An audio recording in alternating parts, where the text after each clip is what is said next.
stuck on this. Young and dumb, dreaming just as fantasy. Fresh out of the academy. Fight the losing busters that make your day. Unless you pay up, then you look away. Do you think this corruption will ever stop? What makes a person wanna be a cop? Ran a red like storm is not so much the guy. Do you like to see his children cry? Pick up a hooker, take her for a little ride, but get stuck off on the side. Sworn to serve and protect, but get to killing. Badge wearing, fascist villain. Miss on the street, bust the guy.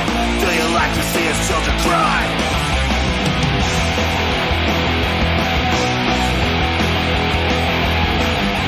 That means you suck, child, lays there dead. As you look back, what goes through your head? Some still call him pig.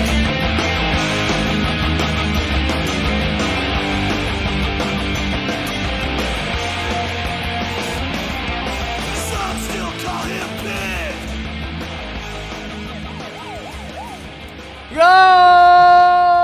Golan-Globus. I thought you were saying goal in honor of the U.S. women's Oh, that's soccer. right. I always do my long goal when we have a big soccer event going on. And, of course, our lady soccer men are out there. Soccer men. Soccer people. Soccer people. That sounds like you're socking people. Football people for our friends outside of the U.S. That's right. It feels pretty good. Apparently, they're doing a heel turn. People don't like those girls anymore.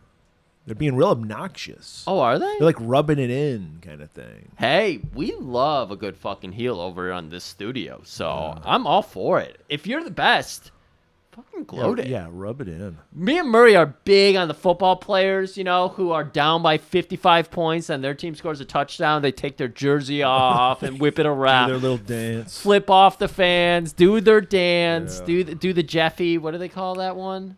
The gritty. No. Jamar- I thought it was the Carlton. The Is that what Carlton. they do? I don't think they do the Carlton. No, they're doing the gritty now, as I believe is what it's I don't know called. what. How about do the Griffey? By the way, Do I have a dance named after me? you do now.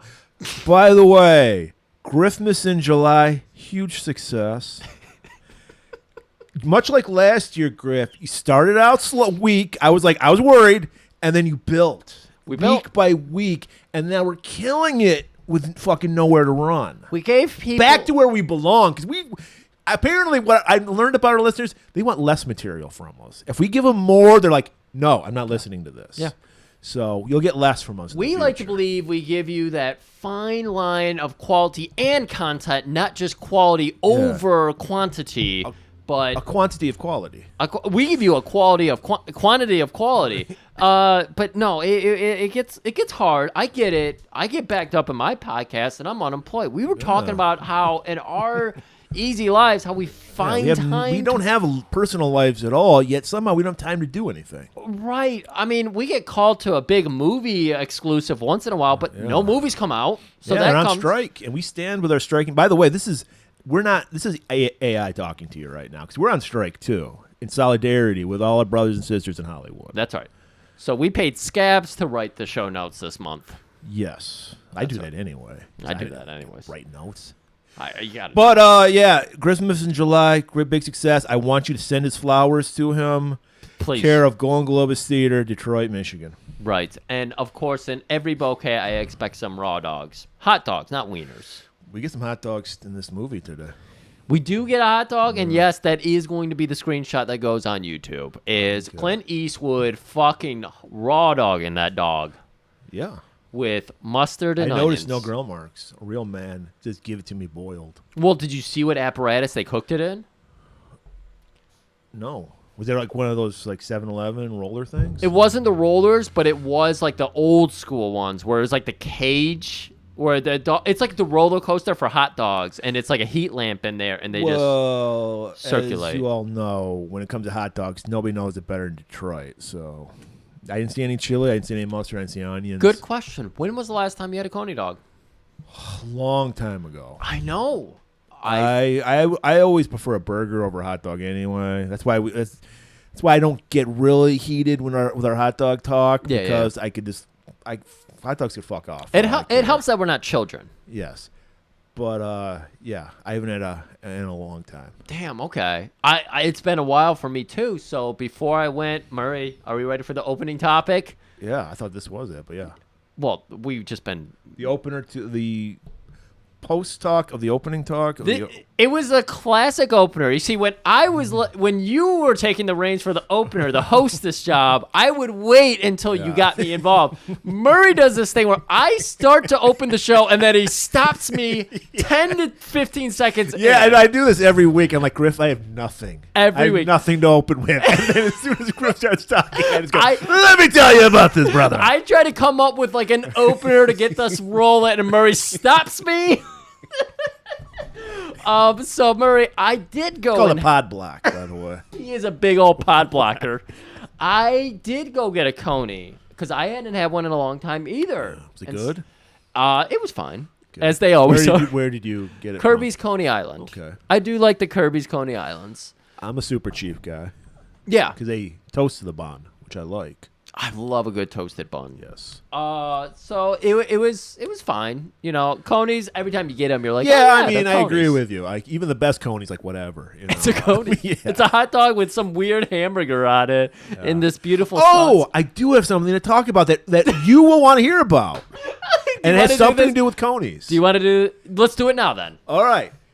Justified is back, Griff. Did you know that? Raylan Givens. Yes, I do know that. Set And he's in Detroit. Detroit.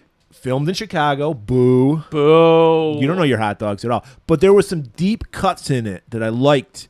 Because, of course, you get, like, the shot of the Ambassador Bridge and the Renaissance Center. It's all like, yeah, we're in Detroit. Show what's the wherever construction is going on with the Gordie Howe Bridge. Right. Or Mackinac, for fuck's sake. Not the... We're going to go up to Mackinac. Dude, the Ambassador Bridge is For people don't know, Mackinac is in northern Michigan. Yes. Like the very tip of it. 5 hours away from where It's between the lower and upper peninsula, Yeah. which I bet most people don't even know we have an upper peninsula. That's But yes. possible. Yeah. But yeah, the Ambassador Bridge is under heat right now because it's owned by assholes. Isn't he dead? Didn't he die? I don't know if he did. I think he died. I think his name's even Crow. His family are assholes, so. Yeah. Yeah. They all fucking suck, and they're like, no, you can't build this second bridge, even though it would help both countries. You can't do it. Anyway, Yeah.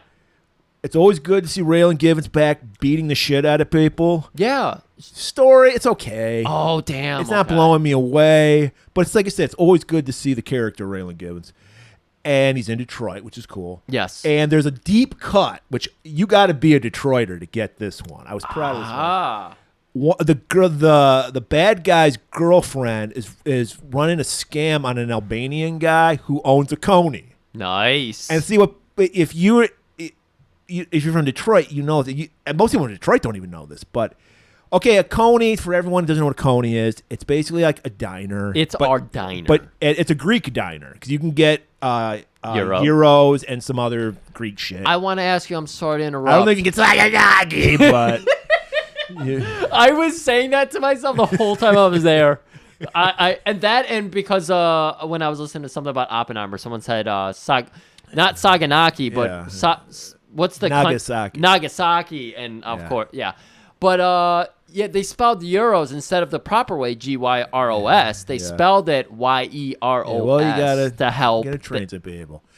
So so they're Greek diners, but they're all owned by Albanians. Mm-hmm. They much like Chaldeans own all the party stores and gas stations here. Yeah.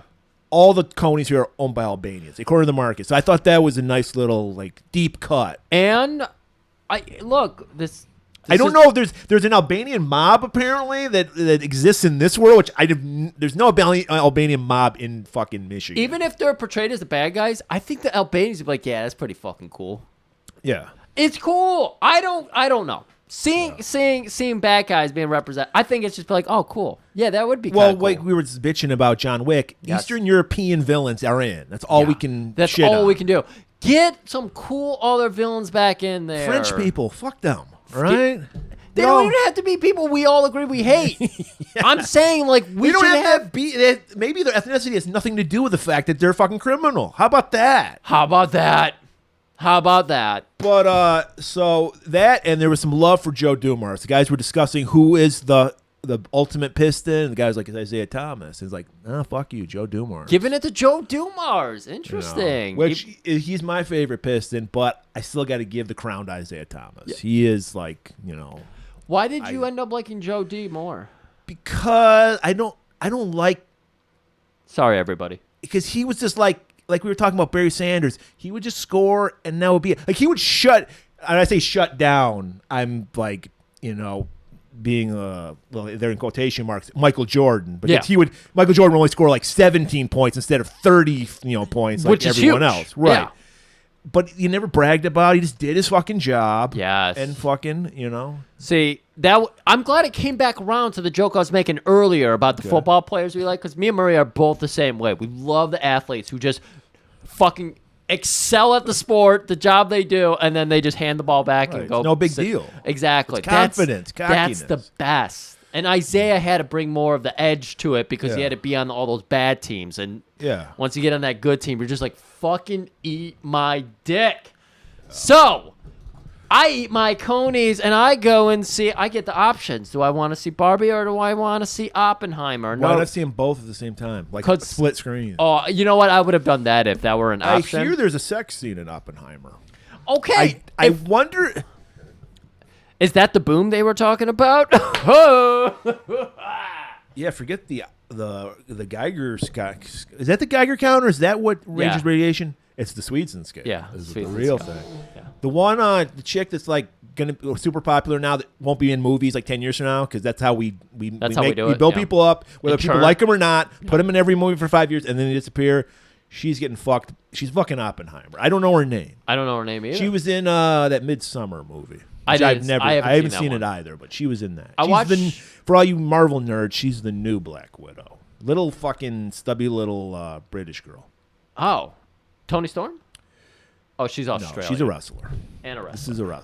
But she did play a wrestler. She played your favorite female wrestler, Saraya, in a movie produced by I saw that The movie. Rock. I saw that movie. That's her I'm talking about. It was an annoying movie. Yeah. Yeah. Just like Saraya herself. Right. That was, oh my God. Anyways, Barbie. I had the choices, a 2-hour movie or a 3-hour movie. I was about to say 5 because I added it. And so I went with the 2-hour movie. Okay. Which just so happens to be Barbie. Oh wow! I thought Barbie would be the 3-hour movie. Yeah, Yeah. There's so much of the rich world to explore with Barbie. I know. But they gotta leave it open for sequels. We all know. You know it's happening. I was impressed. Is it really? Of course. If any movie that makes like $500 million in 2 weeks, of course, and then we're gonna get the Ken movie, and we're gonna get all the spin-offs. No, I will not be seeing any of the sequels. But I did see the Barbie movie, and I did really enjoy it. It did not feel like... Did you learn that women can do it, anything they want? They don't need a man? Did you learn that? Well, Murray, I think you'll be very pleased to learn that the movie starts out with a man completely lost in the fog. Yeah, that happened. And then, I'm not going to try to spoil any jokes. I think people should see it and enjoy it. Was the fog pink? Of course it was. Okay. And then the tables get turned, and he tries to emit the smog. Yeah, that's what you got to do. That's what you got to do. But he finds that his smog's ineffective. And then it's like, where are we? And so I'm watching the metadata of the movie. I'm not watching the surface level movie. And I was impressed. But no Svetsson scale. There's no genitals in this movie. Well, yeah, because Barbie doesn't have genitals. Exactly. We all know that. One thing we know. It's the first thing you do when you get a Barbie check to see. You check to see. Maybe it was a factory mistake. Yeah. She's got a pussy. I don't know. They did throw in some references. This is the spoiler. Barbie doesn't have pubic hair. They throw in references to discontinued Barbies, and apparently there was like a teen Barbie who boobs would grow. I think I've heard of that, yeah. There's a pregnant Barbie. Oh, sure, yeah. And then there was a Barbie with a TV in her back. What? Cyborg Barbie? Cyborg Barbie. Cy Barbie? Cy Barbie. I don't know that one, but yeah. I believe it. I mean, yeah. You got to, every year you got to come up with a new Barbie. I'm just... now Does your niece play with Barbies? How old? She's like 5, right? No. Yeah, no. Doesn't care at all? She plays with dolls and everything, but Barbie's out. Like, is she allowed to? Yeah. Like, okay. Sometimes, feminist mom or whatever doesn't want them. Yeah, no. Now that you bring up what my niece is allowed and not allowed to do, she apparently has fallen in love with the R&B artist Usher. Okay. And she was telling my mom and my sister about it. And she's like, yeah, Usher, he's the best. I gotta listen to some Usher. And my sister's like, I'm pretty sure his songs get very sexual. So I don't know if we're gonna listen to Usher. And she heard one song with her mom, and she turned it into this whole fucking thing about how my sister-in-law was going to marry Usher but didn't want to go to Florida. And that my niece is happy about that because that would mean she wouldn't get to meet us, as in her family. The beauty of the mind of a child. That's Imagination. Right. That's right. Imagination. It's a Barbie. Barbie, it's a solid 75, 80%. But no nudity. No nudity. I'll pass. Yeah. It's an entertaining movie. Well, you know, I told you last week I was at the premiere, so. That's right. I put out some feelers to Margot Robbie. I said, if you want to come on, you can talk about any action movie you like. And she said the Harley Quinn thing. And we're not doing your movie, Margot. All right? No, I'm not doing a Harley Quinn movie. Ugh. But Maury, I want to move over. We've done enough talk about everything else. Shit that no one wants to hear, but exactly. 2 people. I want to talk about how Clint Eastwood fucking sucks. Murray? I disagree, but I started. Maybe you'll agree with this fact then, or this point. no.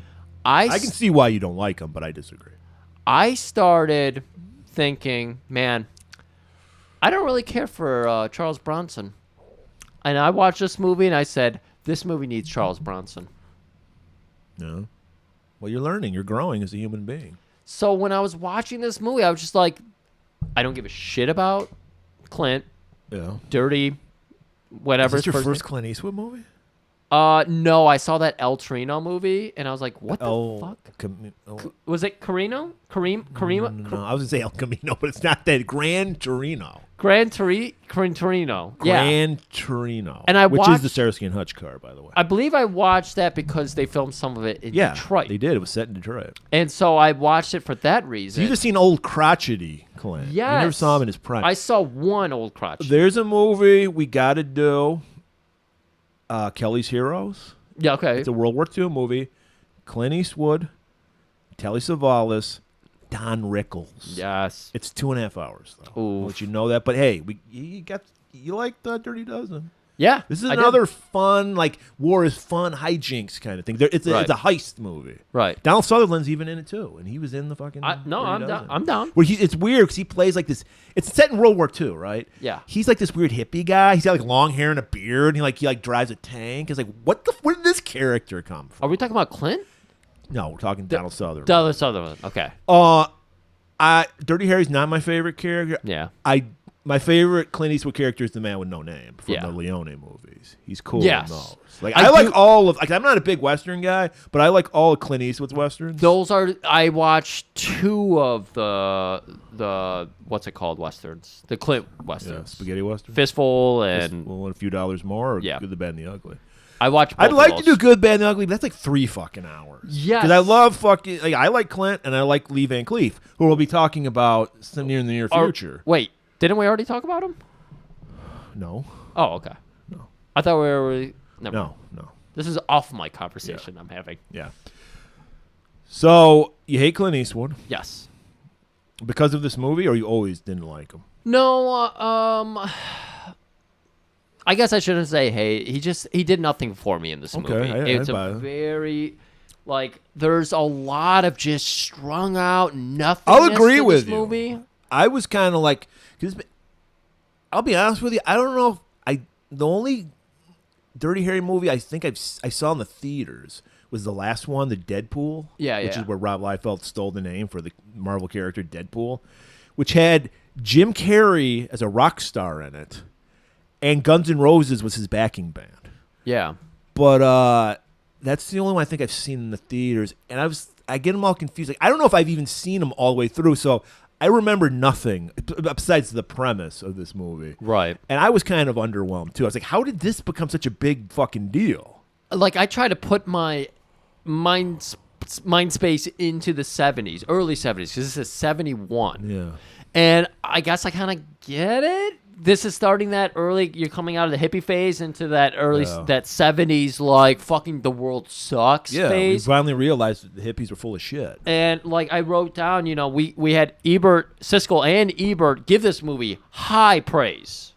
Wow, because I think they hated the Death Wish movies, and they're kind of similar, the tone. Right. But they really loved the grittiness and everything. I liked it. I mean, I like this era. Yeah. So maybe that kind of clouded my judgment a little. There's a lot of love. Location shots, the rooftop shots, the fucking jazz music, like all the music they used in between scenes and like that opening scene.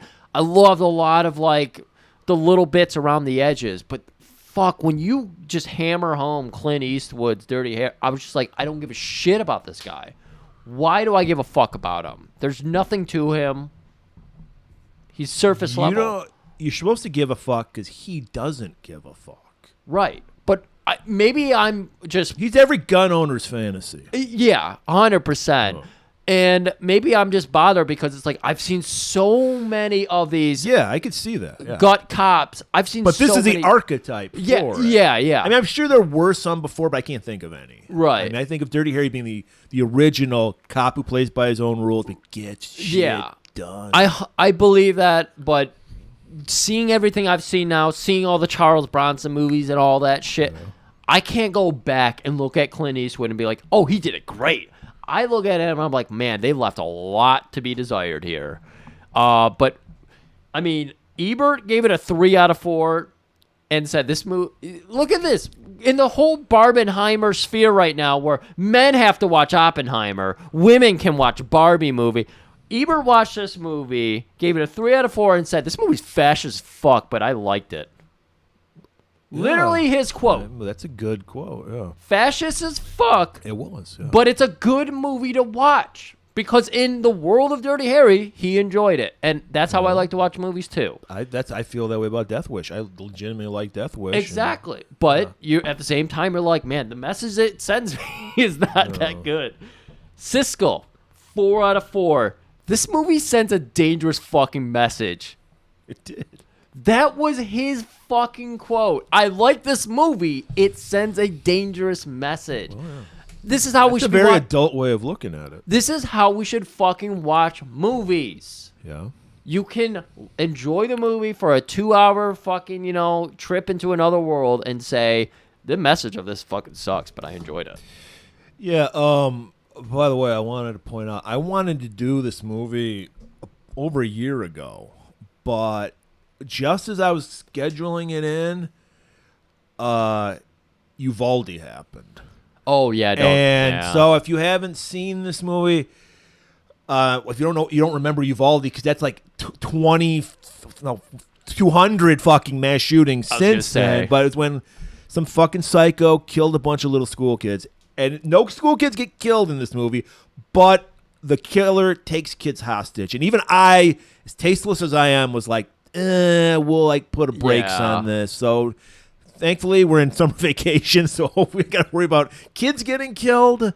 But that's why we're doing it now instead of. Okay. Yeah. Did you read the wiki page on this? No, I did not. Okay. So I got a couple other facts on. Okay. But one of the things is that there were 2 supposed inspired.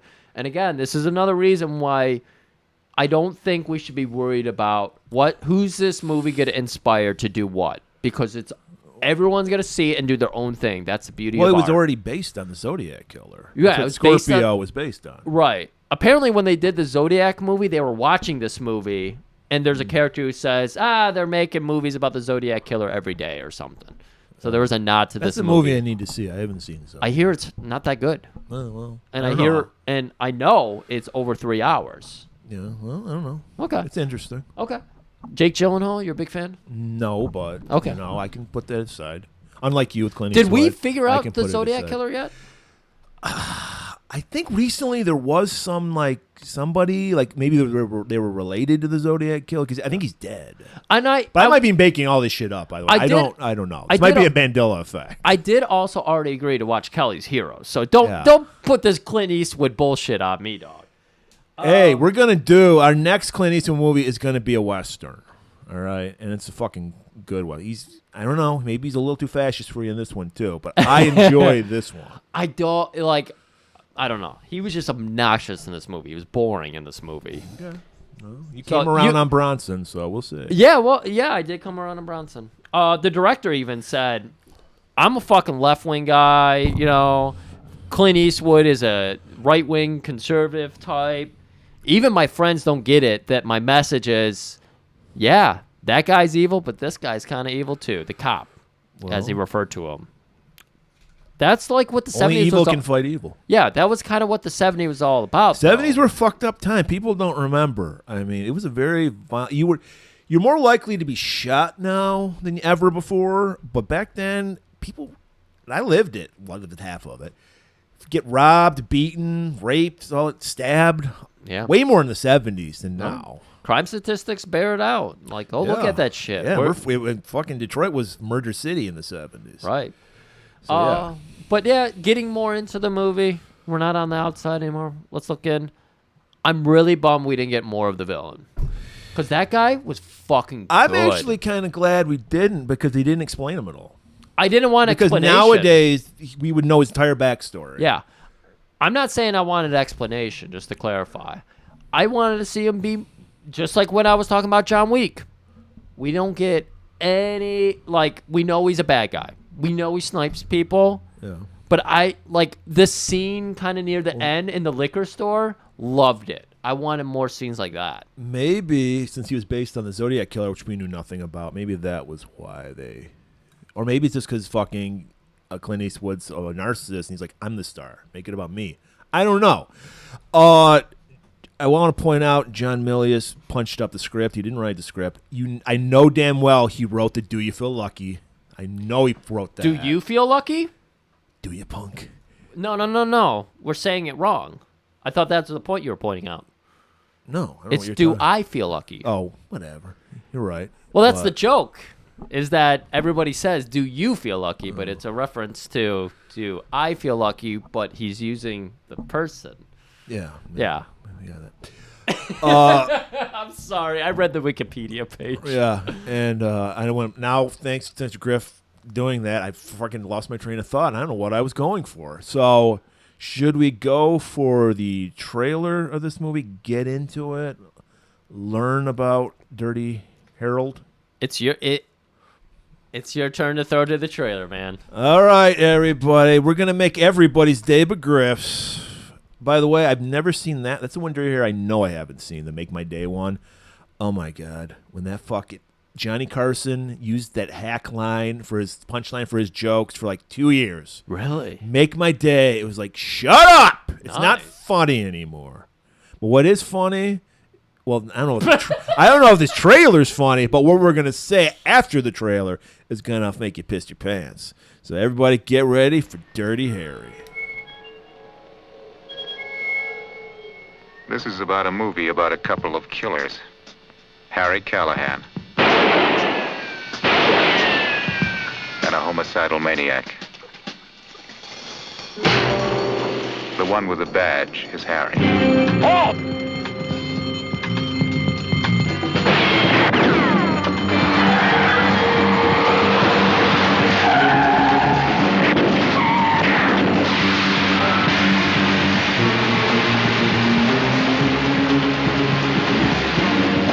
There were a lot of reasons they called him Dirty Harry. And he kept inventing new ones.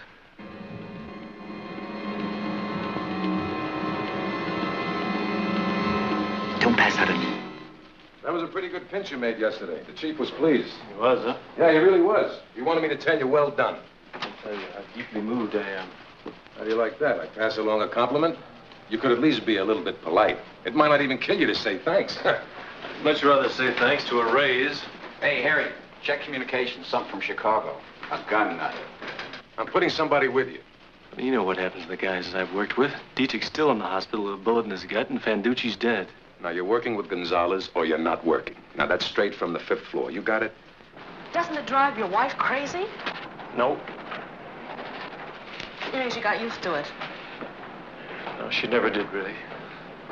Well, what then? She's dead. Oh, please forgive me. She was driving home late one night and a drunk crossed the center line. There's no reason for it, really. I'm so sorry. It's okay. Look, I want you to tell Chico that I understand, him quitting. I think he's right. This is no life for you two. Why do you stay in it then? I don't know. I really don't. Send Inspector Callahan in.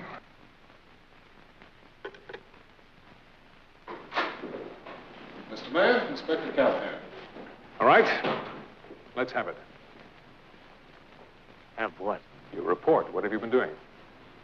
Oh, well, for the past 3/4 of an hour, I've been sitting on Sam, your outer office, waiting on you. Damn it all, Harry. That's the mayor you're talking to. Clint Eastwood. Detective Harry Callahan. You don't assign him Stop! to murder cases. You just turn him loose. What the hell is he doing up there? All right, we open up with a nice little tribute to the San Francisco cops. To let everybody know we stand with the blue. That's right. Blue lives matter. This movie actually was supposed to be placed in like 3 different other places, but they settled on San Francisco because they wanted to tie it in with the Zodiac Killer.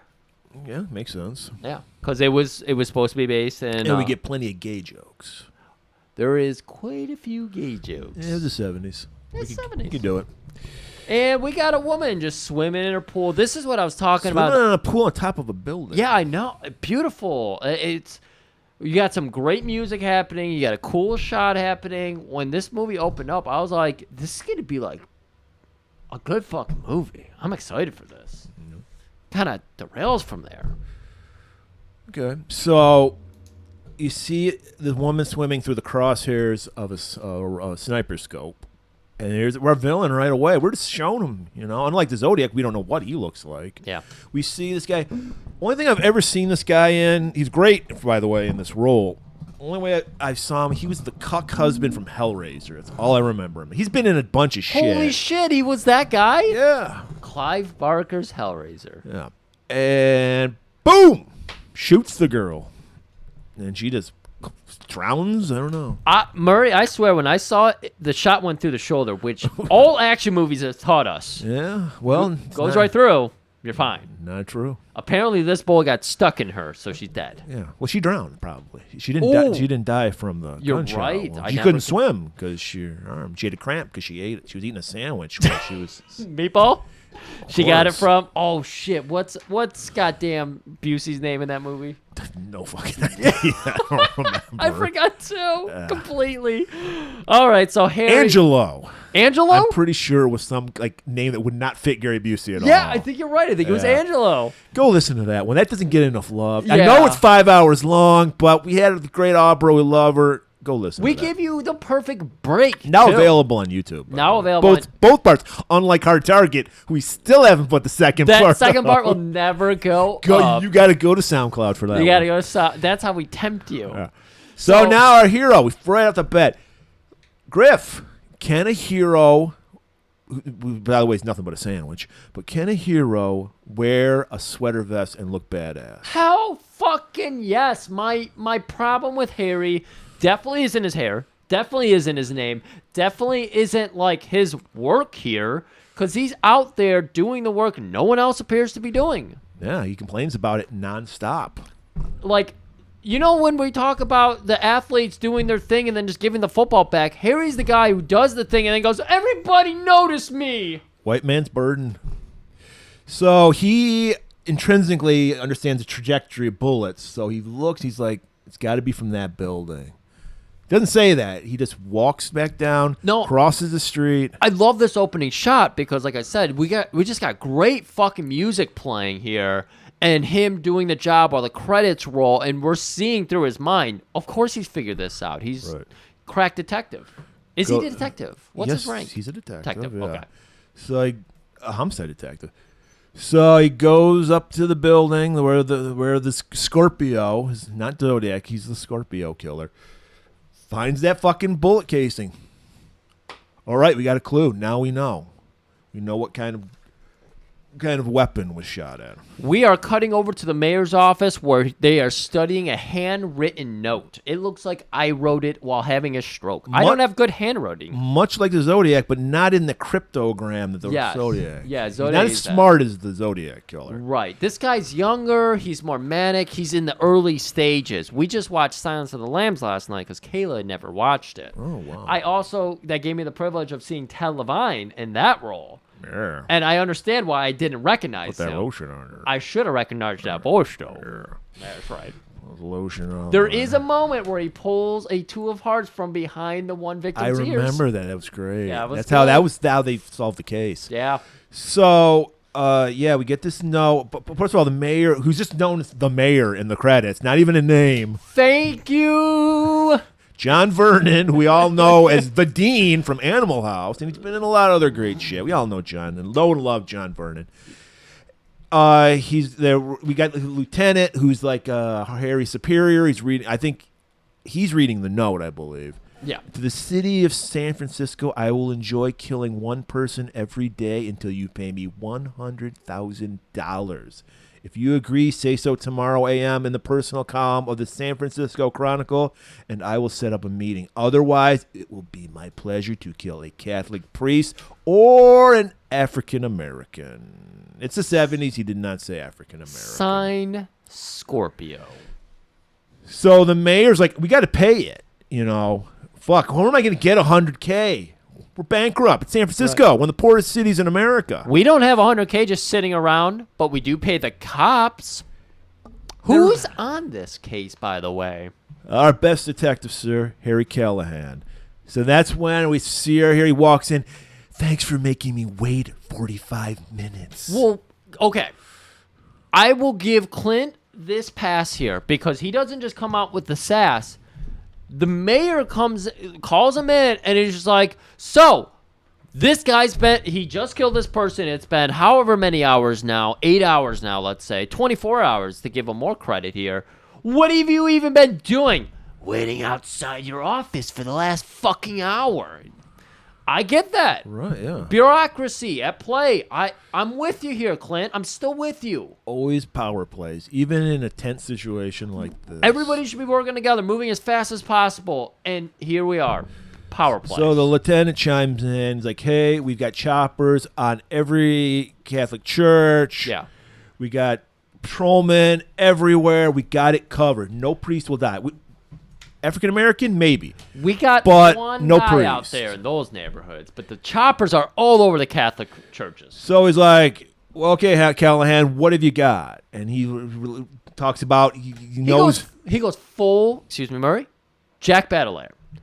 All right, I got to tell you, this guy's got a 30-06. He fires it off. Landon Groove fires with the right, and he's getting too excited because finally someone wants his opinion.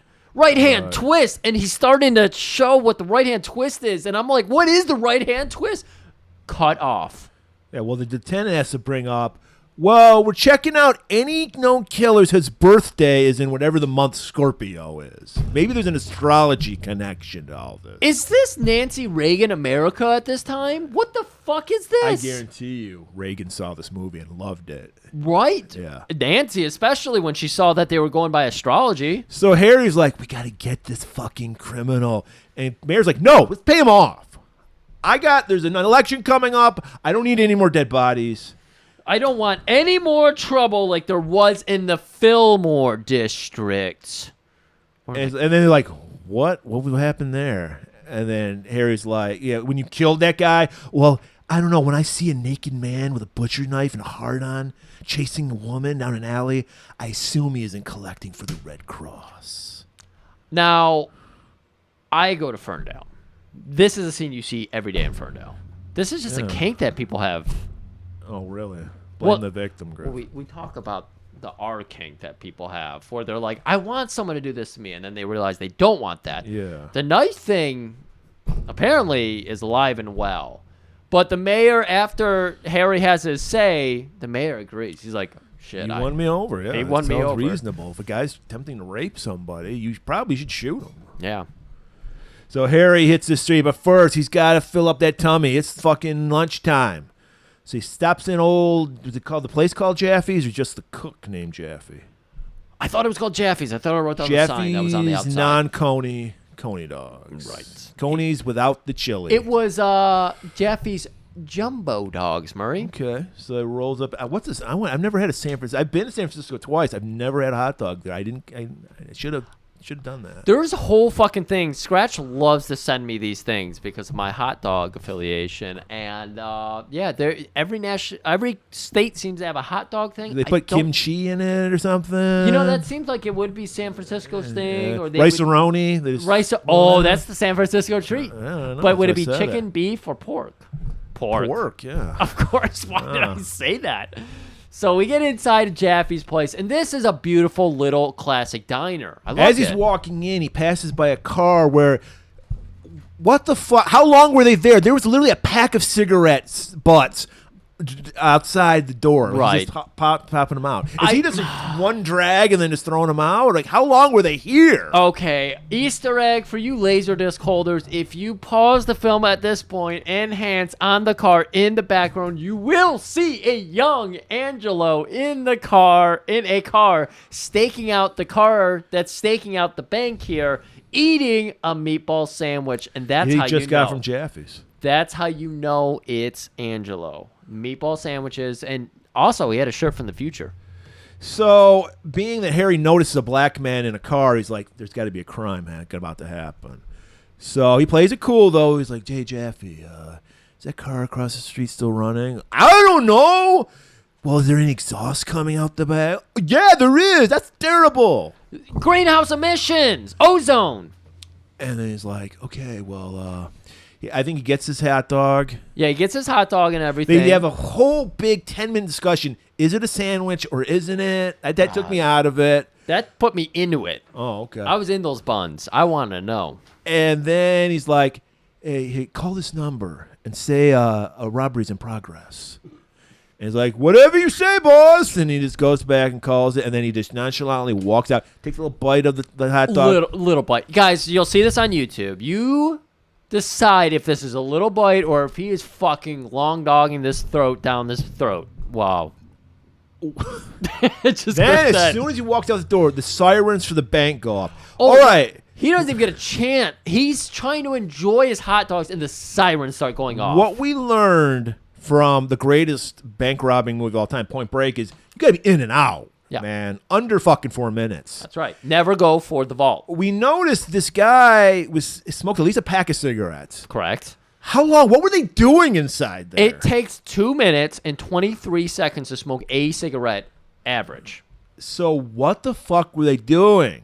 They were must they casing the place like inside. Maybe this was the first Well, time. I do have to point out this is 71. I remember this because sometimes my grandma didn't know how to drive, so I had to take her to the bank like early 90s, and this is pre-computer day. So you were in the bank. Just set aside a day. You're going to be in there for a day. So I kind of get it. They probably got in line, waited their turn. This might have been their first bank robbery. Right. They This didn't is realize. Pre-computer, so everything has to be written out. It was horrible. Wait, you're robbing us? Okay, how much are you taking from us? Right. Wait, how Do much you want is the in tills the or the vault? Yeah. You know, and then, so, okay, it plays out. How long is your visit going to be? So we see two black men run out. Harry just pulls out his gun, starts firing. And he doesn't have any gun. He's got a 44 Magnum, the most powerful handgun in the world. Pre-Wildy, of course. Of course. By the way. Shoots one guy like into a fucking window. He goes through the window. Other guy, does the guy jump in the car with the guy? Guy jumps into a car. So the car comes barreling towards Harry, shoots the driver. Driver hits a fucking fire hydrant, flips on its side. Somehow in the skirmish, Harry gets shot in the leg. Yeah. I think it must be by the other fucking assailant. Harry shoots him. He goes flying because he's getting shot by the most powerful gun in the world. So his body goes flying into this, through another plate glass window. Right. And he's just laying there, gun within reach. Shotgun, sawed off. Harry just walks up on him. Of course, if you know anything about Dirty Harry, you know this motherfucking line, which I can tell you, Milius I bet $1 million Millies wrote this. Yeah. Some classic men's literature, tough guy talk, which when we get to the end, I'm going to say how much I had a problem with this. But right now I'm into it. I'm feeling it. I'm like, all right, classic tough guy cop talk. Okay. I'm into it. So he's just like, I know what you're thinking. Did he shoot, I don't know, 5 shots? 6. Or 6? 6 or 5? Whatever. 6 or 5. 6 on one hand, half a dozen on the other. And you know what? In all the hullabaloo, even I don't fucking remember. He didn't say fuck. He played it cool. Yeah. And the guy is just like, is this guy going to shoot me? Yeah. He's already bleeding, so he's like... Well, he got shot in the arm, though. But he wasn't in a pool, and he did not eat... well, that's 30 minutes beforehand. Yeah. So he's no cramping going on. No He cramp. can grab for the shotgun. So you're probably thinking to yourself, do I feel lucky? Well, do you, punk? Because he's propositioning it as the person. Yes, we get it, Griff. And then the guy's like, fuck it, I'm not playing, whatever. Take me in. And then Terry just walks away. He's like, hey, wait. I got to know. Harry pulls the gun back up and fires, click. Right at the motherfucker. And then the guy's like, you motherfucker. You got me, but hey. Hey, if we get some more tense scenes like this, I'm into Dirty Harry. This was a weird, to me, this seems like opening scene. Like, because this tells you everything you need to know about Dirty Harry. 100%. So I remembered it that way. So I was kind of shocked that it was like, it's in the first act. But yeah, I don't know. This is the only scene I've seen in this movie. I was literally up north watching this with my uncle, who I mentioned, I think last week, was the reason why I was like, oh, Dirty Harry's the fucking coolest guy. My uncle was a dirty, he thought Dirty Harry was the coolest shit. That tells you everything. His Uncle Dirty Larry. Yeah. That tells you everything you need to know about Uncle Randy. But I saw this one scene and it stuck in my brain like, this movie's actually pretty fucking legit. So Harry got a couple fucking ball bearings. So he got hit by a shotgun. A couple got in his leg. So he's got to get it checked out. So he's talking with his buddy. This is proof he's not racist. The buddy's black, right? And he talks to him on equal level. I get it. We've talked about this all the time. The stereotype of the black guy always dies first in the horror movie, that there's never people of color in prominent positions. We constantly have mayors. We constantly have politicians. Not crooked ones, but good politicians and everything of color. And obviously in places of power. The police captain who's always pissed off is always black. Always black. Here we have a doctor, a black doctor and everything. We always have these characters, but so here we go with another, person of color as a doctor. Yeah, they know each other because Harry's always getting shot. So he's like, you here back again, Harry? Yeah, I'm back again. Harry, of course, tells him, just go ahead and give me a 3-stitch and a staple, maybe a Band-Aid and a lolly, and I'll be on my way. And the doctor cuts back to him with, do I tell you how to use advanced interrogation methods? Yeah. That's, of course, Donald Rumsfeld's words. Right. Hitting guys with telephone books. That's right.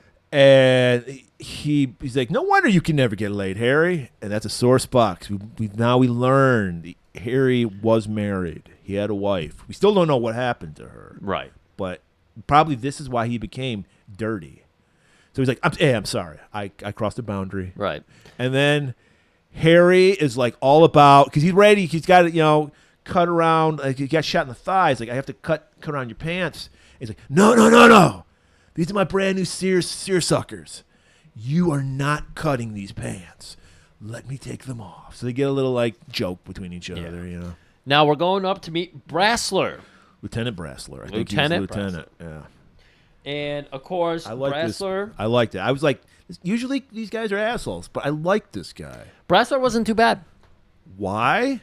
Because he's like, you need a haircut, Harry. Look at that. It's just touching the edge of the top of your ears. It was just folding over. Don't say I didn't notice, because I noticed. And I was like, now I know why it's called dirty. His fucking hair. But he's got some bad news for Harry. You're getting a partner. And we know all the best renegade cops work alone. That's how they get all their good business done. Right. They get their shit done. I don't work with partners. My last partner. Isn't he out of the hospital yet? He's like, no, he's still fucked up, Harry. And we learned another one was dead. And this is the one thing that's unique to Dirty Harry. He always gets a minority partner. Right. So now we meet Chico Gonzalez, the most stereotypical Mexican name you could come up with. Frito Bandito would be the only words. All right. Chico Gonzalez. I want to be obnoxious here for a second, but there's so much of anybody. Played by Italian, by the way. He's Italian? Yeah, he had an Italian name. Oh, my God. Yeah. We weren't ready. We weren't ready to see a real Hispanic person play a Hispanic But person. think of all the people go, I can't be racist. I have one black guy I consider a friend. Yeah, That's Harry's get out of jail free card in every movie. Exactly. And they always have that moment where the guy's like, in the beginning, I'm not so sure about your tactics. At the end, you are doing God's work. You're amazing. I am sorry. If you would like to present your genitals right now, I will suck you off, sir. Salute. So he's like, come on with me, partner. And they're just going off to whatever, the room where they have the fucking news they need to get this plot going along. That's right. So we learn that Chico, fresh out of college, you think with your head? You're going to get shot that way. You think with your gut in this job. Which one's sociology, by the way? Yeah, he's like, yeah, I got a degree in sociology. Ugh. You think you know people? What are you, Isaac Asimov? The crowds do what the people say, but the individuals can't do what you think they will do. So they walk in, and like every good police force, there's one fat guy. And we call him Fatso. Was this a nod to him? I think it was. Or maybe, I don't know. I think this came before Kojak. I was going to say, I think it was before. I refuse to say Kojak. Well, maybe they were friends on Kelly's Heroes. They probably met, so maybe that was a little nod. Maybe. Yes, and Fatso's got the news. Just like Fatso on Kojak has the news. And he's like, Chico goes to Fatso. Yeah. He's like, why do they call this guy Dirty Harry all the time? He's like, well, he's a complete scumbag racist. That's why we call him Dirty Harry. But he hates them all equally. That's what makes it all right. Some of these names we're about to use here are apparently Please, offensive. if anyone gets offended by these are the most. I was gonna say he hates limeys. Did you make these up, or was this like no. word for word? I watched this movie with closed captioning on because I want to make sure to get things accurate. Okay, so he hates limeys. He hates Mix. He'd hate me because I'm half Mick. Okay. Hates the Hebes. Is that that's Jewish people? Yeah, Okay. Hebrews. Dagos, Italians, obviously. The N-word. We're not going to say that. Honky. So he hates all white people. Or maybe, I don't know, is honky the origin of honky like a specific group of white people? I don't know. I just learned what a bohunk was. Bohunk, please tell me. Hungarian. Oh, that makes sense. But also, you got to think back to like the big immigration days of America. Like we used to hate Italians, and we used to hate Irish and everything. Everybody. So Polish? America used to Polish. Did he say Polak? I did not hear Left that out. If it didn't make it in here, it was not listed. So apparently, that is his weak spot. He loves the Polish. He loves the way they put it in a light bulb. Eastwood. I didn't know it was Polish. Yeah. Eastwoodski. Eastwoodskis. And then Harry goes, and I especially hate Spix. Well, this is the moment where he's like, Chico asked Fatso, well, how does he feel about Mexicans? Because Chico, of course. Yeah. Surprise, surprise, Chico Gonzalez. Well, I love it because that's Harry's way of warming up to Chico by insulting him. Yeah. He says it with a smile. Yeah. Like, I'm a fun racist. I only hate you on surface level. I'm Archie by Monkey your skin. racist. You like me. But once I get to know you, I might like you. Or I might shoot you in the back. All right. We haven't seen Scorpio for a while, so we cut back to Scorpio. He's on a roof. We see helicopters. They must have had fucking huge budget in San Francisco for choppers, because choppers are all over the fucking place. Dude, they had so many fucking choppers here. And they're just going around surveying the whole place. Of course, they find...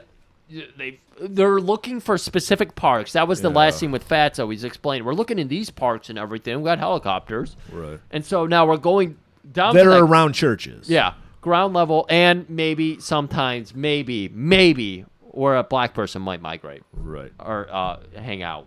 And we're going to a rooftop where we do see, in fact, Scorpio setting up his gun. Just the scope, actually. Right. And he's looking over. He's scoping out the situation. Laundry. Unintended. He's on a rooftop with laundry all around him. Right. That's how you did it back then. You didn't That's have right. dryers. Exactly. And he's looking around, and then he finds a super fly black man. Very gay. Very flamboyant. Very. And In his movements. somehow through the scope, he even hears the guy speaking with a Lisping. lisp. Here's the lisp, yeah. Like he puts his eye to the scope, and then he puts his ear to the scope and hears him. And sure enough, he's talking about the fly boots he bought recently. So I didn't understand this because the fucking mayor's playing ball. He's doing what he wants. He puts a personal message. He Scorpio, we need time. We Right. agree, but we need time. He opens the newspaper and reads the fucking personal listing to show that the mayor did follow through. But the fact that Scorpio gave him a strict 24, and Right. I They're guess stalling, yeah. this must have been 24 hours, and he was like, I need to show these people I'm serious. Right. So he's not, he didn't kill, he's not targeting Catholic priests. No. Can't. Well, because they're all covered. Because, of course, that's the priority, would be the churches. And he does know, yeah, exactly. He knows that the white officers would care more about the Right. white priests. Right. So. Because there's a lot of Catholic, Irish and Italian cops. So, yeah. So he's like, I guess I got to shoot a flamboyant black guy. So he finds the perfect one. This is another scene that, for me, Murray, could be cut out or shortened heavily because they do this long scope scene where he's following the gentleman he's going to kill, and he loses him in the trees. And then he's looking all over the place, and then we're getting tension from nowhere, and then he finds him again. And just as he's about to put the gun together, he's putting it together, a chopper goes, hey, there's a guy on the roof. Aren't we looking for a guy on the roof? That's why we're up here. Hey, roof guy, stop. Please. And then that pisses off Scorpio, so he grabs his rifle and his little rifle case and hauls ass away. And then we just cut to the night. Apparently, he's been on foot running around the city all night long. But he's got that briefcase, and they got a description of the briefcase. And so we're following Harry and Chico looking for the briefcase. Chico and the man. Yeah. Chico thinks he spots a guy with the briefcase, and he's like, oh, my God, over there, turn. And we follow them, and they wind up at Well, this. Chico's first. He's like, how did this guy get away? He's like, they're probably talking instead of shooting. Yeah, thank you, Murray. How am I supposed to like Harry? So now we're in like the red light district. I thought they were going to be in the Castro, which is a gay area, but that's too filthy for Harry. They're just in the normal, straight, sleazy part of This town. is early 70s. Bunch of titty bars everywhere. Yeah, 2 years later, cruising time. Fucking bandanas, all of color. The Rainbow Coalition of bandanas. So many bandanas. Oh, you would like this about the Barbie movie. Everyone's wearing a pink bandana. Which means... I think that was just pussy. I thought putting a Barbie up your ass. Why would a gay guy be into pussy? Unless it's back pussy? Which is the ass, by the way. I think they call it bussy. Is that what they call Bussy. it? Bussy? That was something that I said on Yeah, Point Abra. Blank, and Abra pointed out. I was like, Nah, that's not what you think. So this is where they bond, because also Mexicans are also Catholic, by the way, Griff, if you didn't know that. And they're like, God, the filth on this street. And they're bonding. They're coming together. Chico's finally starting to see how the real world works. He's not in his Ivy League sociology class. He's on the streets, the mean streets. the mean Cruising, streets. if you will. I wish we were, because that would make this movie more interesting. But instead, we're going through the neighborhoods. I hear he had a tan case. There's a guy with a tan case right there. Let's follow him. We follow him. The guy walks down an alley. Harry's like, I'll go from the opening. You go around back. Okay. So they go down. The guy goes into a building. Right. Thankfully, it's on the first floor. Right. Where we see, hey, man, I guess we're all into all types of body types. I wasn't very... As Buffalo Bill would say, is she a big old fat girl? Yeah. Very progressive. We could be gratuitous and have a Playboy Playmate in this role. Right. No, what was her... Do you remember her name? It was like Fun Time Sally or some shit like that. I think it was Sally. One of my favorite, and when I finished this movie and I watched it the second time, I came away thinking these are my favorite characters. The people Hot Mary is Hot what it Mary. was, Thank you yeah. for reading ahead in the notes. I put it in there. But Hot Mary and her, her community are my favorite people in this movie because they're protecting their community. They resist the fascist cop. Right. Well, they're protecting their community. They don't know he's a fascist cop. That's true. Because they think he's a perv because he's peeping in He's wearing a suit and a sweater. Only pervs wear suits and sweaters and go around. Yeah. And he's like, he stands on a garbage can. He's peeking in. We see Mary's hot to try. She's hot Mary for a reason. Throws her poncho off, whatever the fuck she was wearing. Oh, yeah. Got her titties out. Oh, yeah. You know, lady of size, I guess is the word we use now. But some guys, more cushion for the pushing. She's hot Mary, for fuck's sake. The whole community says she's hot Mary. And who am I going to argue with the whole community? Right. Maybe she's got a fucking golden personality to go along with it. That would make her even fucking hotter. Yeah. And so this guy with a tan suitcase has a present for her. I don't even remember, what did he have for her? He just had dresses. He was pulling out dress. So that's why she was getting naked. She was trying on the new dress. Was he hot Mary's wife? Or I husband? think I thought that was a different apartment.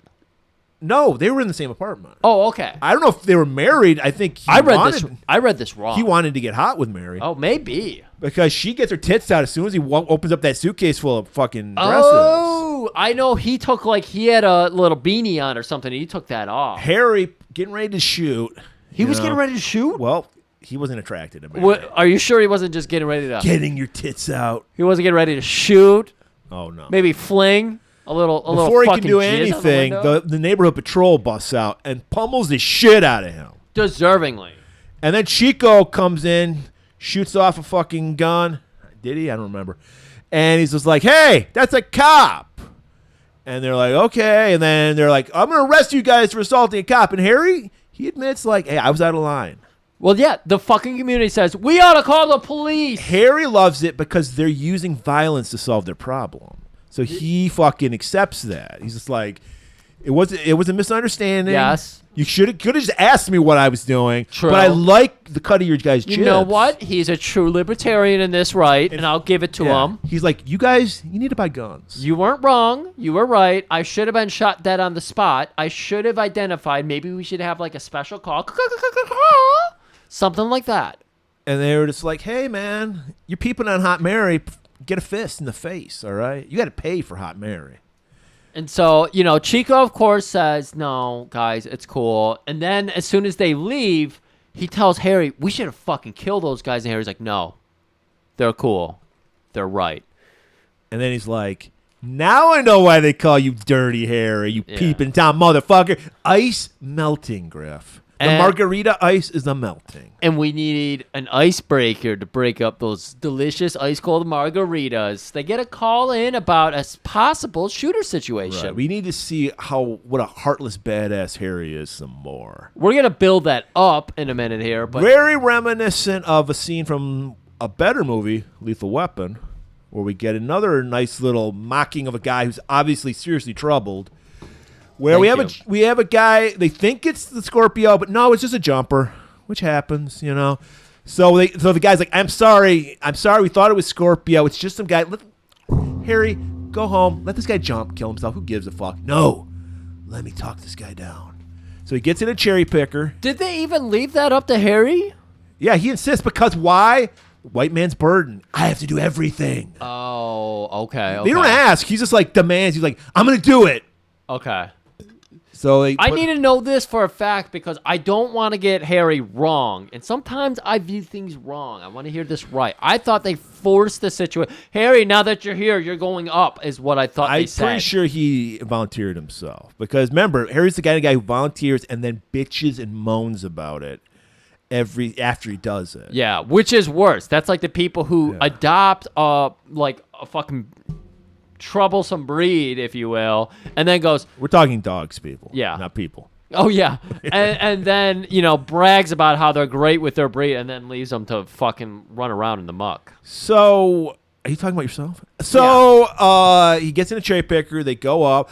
How do you feel about this guy's glasses? They're pretty cool. No, this guy was pretty cool. How do you like my glasses? Yeah, he was very William Smith. I did like him a lot. I would have had a good time talking to him. Talking him down. Yeah, well, talking to him, and eventually he would come down. So Harry's like, hey, I'm just here to talk. You want to jump? Go ahead. I don't give a fuck. I got a jumper call last week to the cop. He's like, I don't want. First of all, he's like, don't touch me. He's like, I'm not gonna touch you. I just want to get your address because when you do jump, You're just going to be a mangled mess on the ground. In fact, you fuckers always get close to us, and you Yeah. grab us and jump with us. It happened last week. Yeah. We couldn't figure out who was who. It was just body parts. The guy's like, We couldn't get the address off them. We didn't know where to send the dental records to. And yeah, the guy starts losing his lunch. You're a bastard! Lamest fucking scene. I hated this scene. and yeah, the Lethal Weapon one was better. Yeah. Because he literally was like, we're going to go together. Yeah. So the guy just like stumbles on, like he's offended by what The Harry guy said. is offended. You made me want to vomit, and then you told me I was going to jump into a mangled mess. Ah! And he lunges at him to hit him, and Harry grabs him and pulls him into the bucket. Well, he punches him because he knocks the guy out. Oh, he did hit him? Yeah. Oh, Harry punched him. Yeah. Is what you meant. But the guy did leap at him, so he lunged. He had Everybody saw it. Justifiable. Everybody saw it. He came at me. Comes down. He just throws the guy like a sack of shit off the cherry picker, and he's like, "Now you know why they call me Dirty Harry. I gotta do every fucking dirty job in this goddamn city." This is his monologue to Chico. Yeah. All right. White man's burden, people. Next morning, Harry's responding to a homicide of a 10-year-old black boy. He promised. He said, "If I'm not, he can't get close to a priest because those are all covered, all the churches. But black people, fend for yourself." So a 10-year-old black boy it even offends Harry. That's how heinous this act was. Yeah, they're trying to give Harry a little bit light. He's not such a racist after all. This is a black child who was killed, and he is. Like they got the blanket over, and he pulls it up. Oh shit! What the fuck? And then we see a cop on a neighboring building. He's like holding up the casing. 30-06. Yeah, maybe that should have been our opener song. Tom Waits, 30-06. Welcome to Homicide, rookie. All right, so now Harry has to go back to the mayor. His new findings. We got a new body.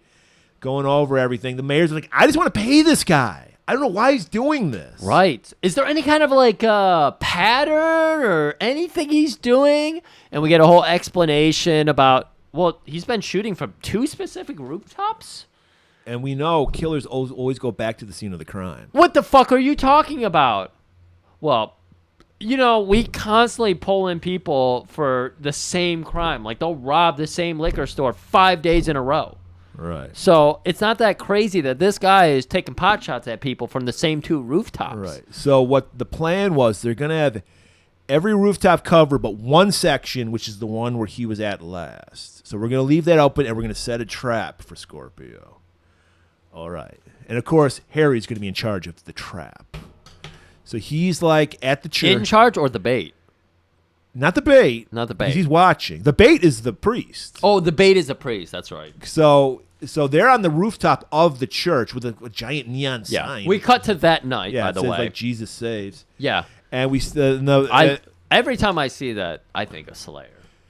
who does it? And then so the priest is allowing himself to be bait because they were like, we'll have a cop pretend to be. He was like, no, my son. I think him and Chico are having conversations about this. Yeah. And like, shouldn't we feel bad about like, you know, sending this guy out for death? He volunteered.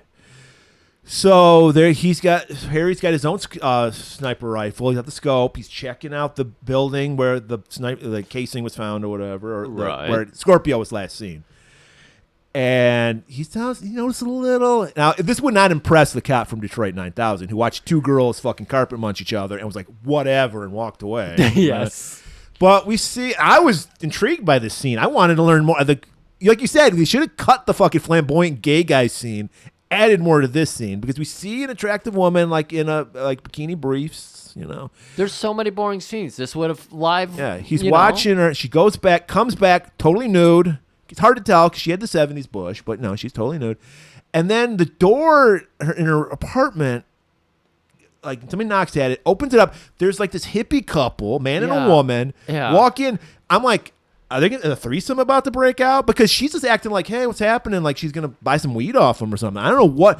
I was so confused. We're all confused. We're like, what's going on? And Harry is like intrigued. What is the story? What is happening in here? Am I gonna see penetration? Is it back door, front door, mouth door? What is gonna happen? And then he just looks up to the roof, and the roof door's ajar. Right, it like it shuts. Okay, and so turn off the Scorpio. and he's getting his sniper rifle. Well, he doesn't get a sniper. He's got a machine gun at this. He's got a machine gun. Because Harry's lining up his shot, and he's just about to. He's like, "All right, now when I say go, you like." Chico's got like a floodlight. He's like, "Hit it on him when I say." Yeah. And then I'm gonna shoot this fucker. So he's like, "Go!" Chico shoots the light on. We see Scorpio, but Scorpio ain't got a sniper rifle, buddy. He's got a fucking machine gun, and Harry shoots at him, misses, and then fucking Scorpio unloads with a machine gun. Yeah. We got returning fire and everything. I believe there's a casualty on Scorpio's side of the building. Scorpio kills a cop. Scorpio. That was guarding like that building, patrolling that area. Okay, because when he I was don't know if running- but the thing is, did he do it on his escape or did he do it on his way there? Right. We don't know that, but we know. Well, it must have been his escape because they were setting a trap. Yeah. But yeah, still don't know what's going on in that apartment. I'm like, are they safe? Did they stop fucking? Are they fucking? Right. I don't know. Do not give us these. I pulled out the Swedes and scale, and that's a production, people. We talked about this every fucking week. We had to pull out the Swedes and scale, and I'm waiting. Talk about Oppenheimer and the fucking bomb. Swedes and scale is twice the size of fucking the bomb. I knew I wasn't gonna have to pull it out for Barbie. I didn't even bring that Yeah. equipment with me, and that's what made that movie enjoyable. Yeah. I think for me was that I was like, I'm relaxed. This movie, it's 71. I'm like, Swedes and scale is happening in a small 1 minute scene, any scene. Yeah. Nothing. I don't remember seeing Bush in this scene. I did. Yeah, I remember that. I don't remember that. Well, it was so big. You I probably remember thought seeing she the- was wearing underwear, but she was naked. That was, oh my God. Yeah. I didn't know it grew like that. Yeah, well, yeah. This is the 70s. You know? Oh, okay. I'm not knocking it. Hey. I'm fine with some Bush. I've known some natural girls. I didn't know you guys used to grow it like that. Evolution is crazy. Yeah, I mean, you prefer I prefer a nice trimmed bush. I like a bush, but I like it trimmed. So yeah, I'm just saying that's my preference. If anyone was wondering, my preference is that. Everyone's wondering. So, Oh my God. So- we get like a chase here and there. We find like the casualty cop in the other building, and then we're Yeah. cutting into the next day, and we still haven't found him. got a new note from Scorpio. We got a whole new ball game. Callahan. He grabbed a 14-year-old girl and buried her alive. I saw this 14 girl later in the scene, and of course you can't bury a 14-year-old girl and show her naked. Right. That was not a 14-year-old. Yeah, that was a grown woman. But hey, like we said, can't show that. So, and he's got a note. He's describing what because the girl was kidnapped, and he describes what she was wearing, what color panties she had on. The mom's like, "Those are her panties." I buy him for. That's not a joke. That actually was, they ID'd her on her panties. No. I wish Murray was joking, especially since he keeps throwing the P word around. And also this pulls out a fucking handkerchief. Fucking molar he ripped out of her fucking mouth. It was the fucking size of a goddamn dinosaur. or No, some that was shit. intense. That actually hit me. This movie at this point is like, I don't know. Yeah, Scorpio. And he wants $200K this time. He's up the ante. And they Well, can yeah, barely get fucking 100. Of course, you got to do that if you're fucking serious, if you're playing the big ball game. What were the money situation with San Francisco? Because I know in the 70s, New York was going broke. I know New York was having a hard time. So I I thought San wonder- Francisco was doing better, though. I don't know. I mean, they're doing great now with all that tech money, but I don't know what's Well, going they're on. going through a horrible robbery spree. Yeah, it's not, ridiculous. Not so much the convenience stores. They need a Dirty Harry to patrol No. those fucking. Like, obviously, like there's the right side of the media who tells you, oh, they're just robbing every CVS in sight. But what you really hear about San Francisco when you go there, and my friend experienced this personally, if you have a out-of-state license plate, or not out-of-state, but if you have a plate or a car that's clearly for a rental from like the airport or anything, your car's getting broken into because they see that as a victimless crime. Yeah. So they're like, just do not leave anything in sight in your car. Like if you have something in the trunk, you're probably okay, but do not leave it. So one of his friends did not take that advice and left like his bag full of all of his shit. Got broken Well, into. it's funny. All these like tech people are like losing their shit about this, and then still the crime statistics. San Francisco's way down the fucking line. Yeah. Nowhere near where we are in Detroit. Right. But still, they're oh my god, we're living in hell, and it's right. like That's why I say victimless crime compared to like crimes of like hey, we just lost a life, and you're left wondering what the I mean, fuck? either way, it's fucked up. These people just going It's into places and obnoxious as taking fuck. shit. Yeah, but- one's obnoxious as fuck, and one is like, I don't want to fuck around with that. So they ask Harry, we can only count on you. You're the best. Can you be the bag man for this? Of course I can. And then Chico finally seeing the light. He's just like, no wonder why it's called Dirty Harry. He gets the shit into the stick every fucking time. Even though Harry volunteers, like nobody's making him do this. He's like, yeah, I'll do it. Right, this is like that stakeout they're trying to plan and everything, Yeah. and they want Harry to go by himself, and they're having a whole discussion. Chico, you're off the case. You're nowhere near it. Yeah. And Harry, he's like, why don't we split the difference and give him the night off?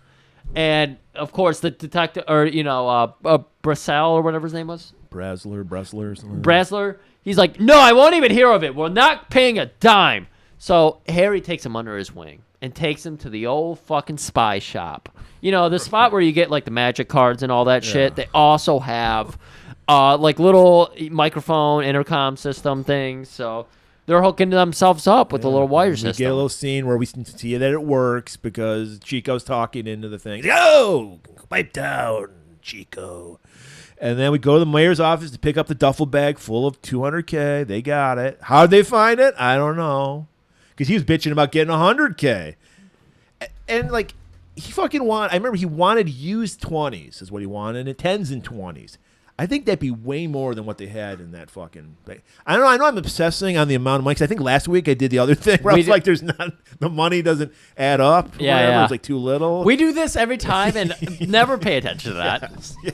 It's fun. It's all for fun. But really what the main part of this scene is that, like, he gets the duffel bag and everything, and then him and Brassler have, like, a little confine in Brassler's office. And Harry does this thing where he just puts his leg, pulls his pant up. Pulls the switchblade out and clicks it. Yeah. Puts his leg up or foot up on Brassler's desk and pulls his leg up with the knife and then tucks it into a sock. Grabs some Got of... any Scotch tape? Yeah. And Brassler Scotch tape's not the tape you want to use. No, Snap nope. a knife. 100% not. First of all, you got to shave your fucking leg first because that would hurt. Ripping Yes. the hair out. Yes. And then Brassler Do says... you think Dirty Harry shaves his legs? Well, we saw them, and no, he doesn't. Wow, he is tough. Yeah. That would hurt. Yeah, he's a real bastard.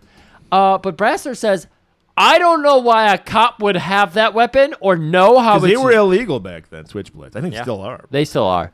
I don't know why you would have that weapon or even know how to use it. It's a fucking knife. We didn't need the second line. So, off to the drop-off. We learned that Scorpio's going to play a little game of cat and mouse where he's going to make Harry jump around, earn it. This is kind of good. I like it. I'm still kind of down on the movie at this point, but I like it. So he gives them the first location. There's going to be a payphone, and I will give you instructions. So, sure enough, the payphone rings. He answers it. Right. He tells them the rules. I'll be calling from different payphones all around this area. It can ring 4 times, but if you don't answer after the 4th ring, that bitch is dead. I'm killing this Right. girl. Anybody answers in your place, she's dead. If I don't even remember. I think that was pretty much it. Yeah. And so he's like, tells Harry to get on. I didn't even know there was a subway system in San Francisco. Was it a subway or was it just a bus? But it was underground though. No, it was like a trolley type thing, like they have. I've been on like the tourist trap trolley thing, but I didn't know they went underground. I don't know. Oh, I don't remember. I don't know. I mean, it's like I always think when I think of subways, I think either New York or Chicago. I don't think Of course, else. yeah. But so he gets on the car just in time. It's like his door shuts. He puts his arm in there, gets in. They're really racking up the tension. And the gets to the next fucking phone. Is that was that a hamburger stand or something? Yeah, it was at some bullshit stand, whatever. He answers the phone. Callahan, downstairs, K car. So he hurries up, goes back. He's like on a bus or whatever now, making it to the next station. Oh, this is your hamburger stand. Hamburger stand, aquatic park. But then he says, Hubba Hubba Hubba Pig Bastard. That's a Murray edition. He made sure that got in there. Because it was ridiculous. It was so good. No, I agree. And that was an ad lib by the actor. I learned that. It's the one thing I learned on IMDb. That's good. I like that. I like the villain so much more. That's why I wanted more villainry in this movie. What are you Harry's talking about? boring. Harry's the villain, according to you, so you're getting plenty of villains. I didn't say that. I said I don't like him. I didn't say he's the villain. So we've seen this in a lot of movies, saw it in Cruising, those dangerous tunnels in the park where only, seen in Clockwork Orange, only like hoodlums hide in. And sure enough, what was going on with these guys? It looked like they were like a bunch of middle-aged guys. It was like the villains from Nowhere to Run. Dude, they went full Nancy Reagan, Dangers of Dungeons and Dragons bullshit. These dudes were just out there role-playing, having some fun. But see a guy coming by. They were all white. They were all There white. you go. That's progressive. That is progressive. So, and they're like, he's like, I don't have time to deal with you. He pulls his gun out on him. They just fucking scurry away like the rats that they are. And then, but he can hear the phone ringing. That's why the tension is ratcheting up. Yeah. So these guys are getting in the way. And there's an old guy at the phone, and he's picking up the phone. That's adding to the added tension. And then Harry grabs the phone. Give it to me. And he's like, hey. And then click. And then the phone rings again like a couple seconds later. Mount Davidson Park. Go to the cross. All right. So now we're going over there. Harry arrives. And has a deal with Alice. Loves a dare. When I read this, I was like, I didn't even remember this scene. I was like, who the fuck is Alice? Remember, we're in San Francisco, people. A lot big gay community. So there's a guy cruising. He literally is like in the park looking for some action, and he thinks fucking Harry's up because Harry did, in his defense, Harry did have. Did you see it, Griff? He had the fucking plaid, Lucky Charms. I mean, if you're wearing that out in public, you're ready for some action. Oh, well, it makes sense because plaid bandana. The kid pulls Lucky Charms out of his pocket. Because that's what he's looking for. And scurries it like, Murray, you said fucking charms, and everyone's like, oh, gross. Okay. But then, Murray, what you didn't explain. Look at our cruising episode if you really want to know what Fucky Charms is. What you didn't explain is the fact that I don't know which part this person plays, but they pull the fucking Lucky Charms out of their pocket and they scurry it. Like, you know the motion for making it rain? It's the back of the hand. You sweep the That's what you do, yeah. That's what you do. Yeah, That's you part of sweep the Lucky Charms out of your hand like you're feeding a pigeon, and then maybe the guy goes down to eat the... No. Go listen to Cruising go, to find the Go listen to Cruising to figure that out. The gruesome details. But so this guy's just a stereotypical lispy gay guy, and I guess we need to relieve the tension a little. We're ratcheting up too much tension. So. Right, and I think this is a fine way to do that. It's annoying to gays probably, but hey. So Harry's ready to bust this guy. He's like, I'll kill myself if I go to jail. Well, do it at home. At least he didn't murder the guy for being gay. No, he did not. So he goes to this giant cross they have in the middle of this park, and sure enough, we see our man Scorpio wearing his fucking ski mask. Yeah, his balaclava. Or baklava, as Griff calls him. When did it stop being ski mask? Why does people gotta fucking change it? Ski mask is fine. Yeah, but balaclava sounds cool. Okay. It sounds European or some shit. Yeah, it's probably European. And so he's told to freeze, otherwise the girl's gonna be dead. So drop the gun, pull your gun out, and drop it. Making sure Scorpio is making sure that Harry understands Scorpio has the upper hand. Right. So he makes Harry drop the gun. He says, "Turn around, put your hands in the air." He's gonna frisk him. He's gonna see if he has any Lucky Charms on him. And then Harry makes like a move that's like frightens fucking Scorpio. Scorpio just pummels the shit out of it. How'd you like this though? Sensei Seagal would never allow this scene to happen. No. Where Harry gets the shit kicked out of him by some scrawny crazy motherfucker. I wish I was still into this movie. I just don't give a shit about Dirty Harry, and so he's getting the shit beat out of him. I'm just like, okay. Then. So he's got the money. He's kicking the shit out of Harry. And he's like, I'm going to let the girl die anyway, pig. I don't give a fuck. And that's where fucking Chico jumps up. Because Harry's about to get his head shut off. Right. Chico shows up and thank the fucking maker that he didn't scare off his friend by calling him whatever slur he called him. Chico's still sticking around. He still wants to get real police work done. They have the chance. I think Chico's a slur. Yeah, I think it might be. And so he fucking takes a shot, and now we're having a crossfire between Chico and Scorpio. Chico takes a bullet, falls down. While Scorpio's distracted, Harry grabs that switchblade. That's Shouts, right. ooh! Because he fucking rips some hairs out of his leg, and then he stabs him in the thigh. And then... Can you put the fuck scream that fucking Scorpio did? 'Cause it was so ridiculous right here. So you can hear this.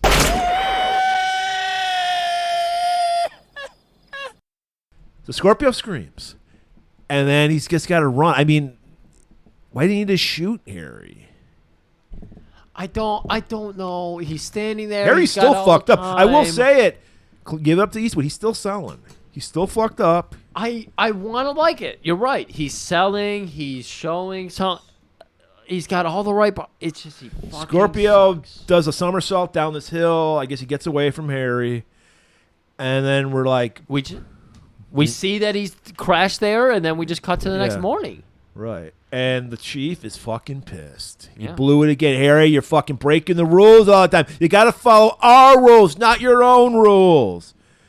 And he's like, why was Chico there? He's like, I ordered him. He's taking the fucking fall. Chico insisted, but he's like, I'm taking the fall for this guy. That's good. That's good. And then the call comes in. We found the fucking girl. And then we see... Whoa. We get a park emergency that gets called in, and they had a guy I come thought in. they called in the... I know. okay, You're jumping a little. I'm saving you here. Okay. They get a park emergency because, of course, he got stabbed and passed out in the park, and we're not talking about No, he Harry. didn't pass out in the park. He walked to the ER. Oh, okay. Yeah, because he so was like limping. Chico, or not Chico, fucking Scorpio. Scorpico apparently walked to the ER, Right. the park ER, and they called the police department about it. Right. Yeah, because there's any kind of like a violent situation, you got to let them know. So Harry heads down there. The doctor couldn't be bothered. He's like, I don't give a shit about, I have my own shit going on here. He's like, what did he look like? I don't fucking remember. I'm a doctor. I don't give a shit about these people. I just put a Band-Aid on him, tell him to get the fuck out. I feel like I saw this guy before, maybe when I was at like a football Think about it. He's like, game. yes. He was selling programs at the football. Where was this? Kezar. It's real. I looked it up. So that's where the Raiders play? The Raiders did play there. Not at this time, though. Because I know 49ers are Candlestick Park. Yeah. So, but we were saying, wait, why are we in Oakland now all of a sudden? Yeah, I know, Is right? he out of his jurisdiction? He's a Right. San Francisco cop. Where are we? I don't because know. I looked it up, and it was a year. This movie came out in 1971. The Raiders were gone by then. Okay. But it was like in 1970, the Raiders were still there when this movie, the script was probably written. And as luck would have it, Kezar Stadium's right across the street. So he's like... Literally, the doctor turns and goes, right there. Literally. All right. Okay, so he sells programs. Why would he be there? No. You said programs. I'm sorry. I didn't stop you. He's the groundskeeper. No, but that guy definitely said he sells programs. Oh, okay. I remember that. Apparently he does both. That's why I'm like, what? And it's like, well, then again, besides groundskeeper Willie, who is that normal for groundskeepers to live on the premises of the grounds they keep? Right. I don't think so. I don't know. I would love to know if there is an apartment or little fucking... Every stadium has a little apartment like in the a little, bowels like of the building. A couple little studios for the groundskeep crew.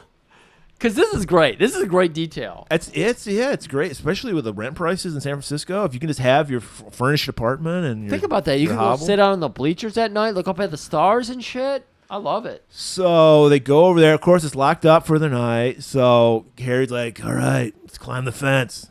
Fatso's with him. He's like, too much linguine. Good joke. I'm not doing. He's like, he should have said I'm 2 weeks away from retirement.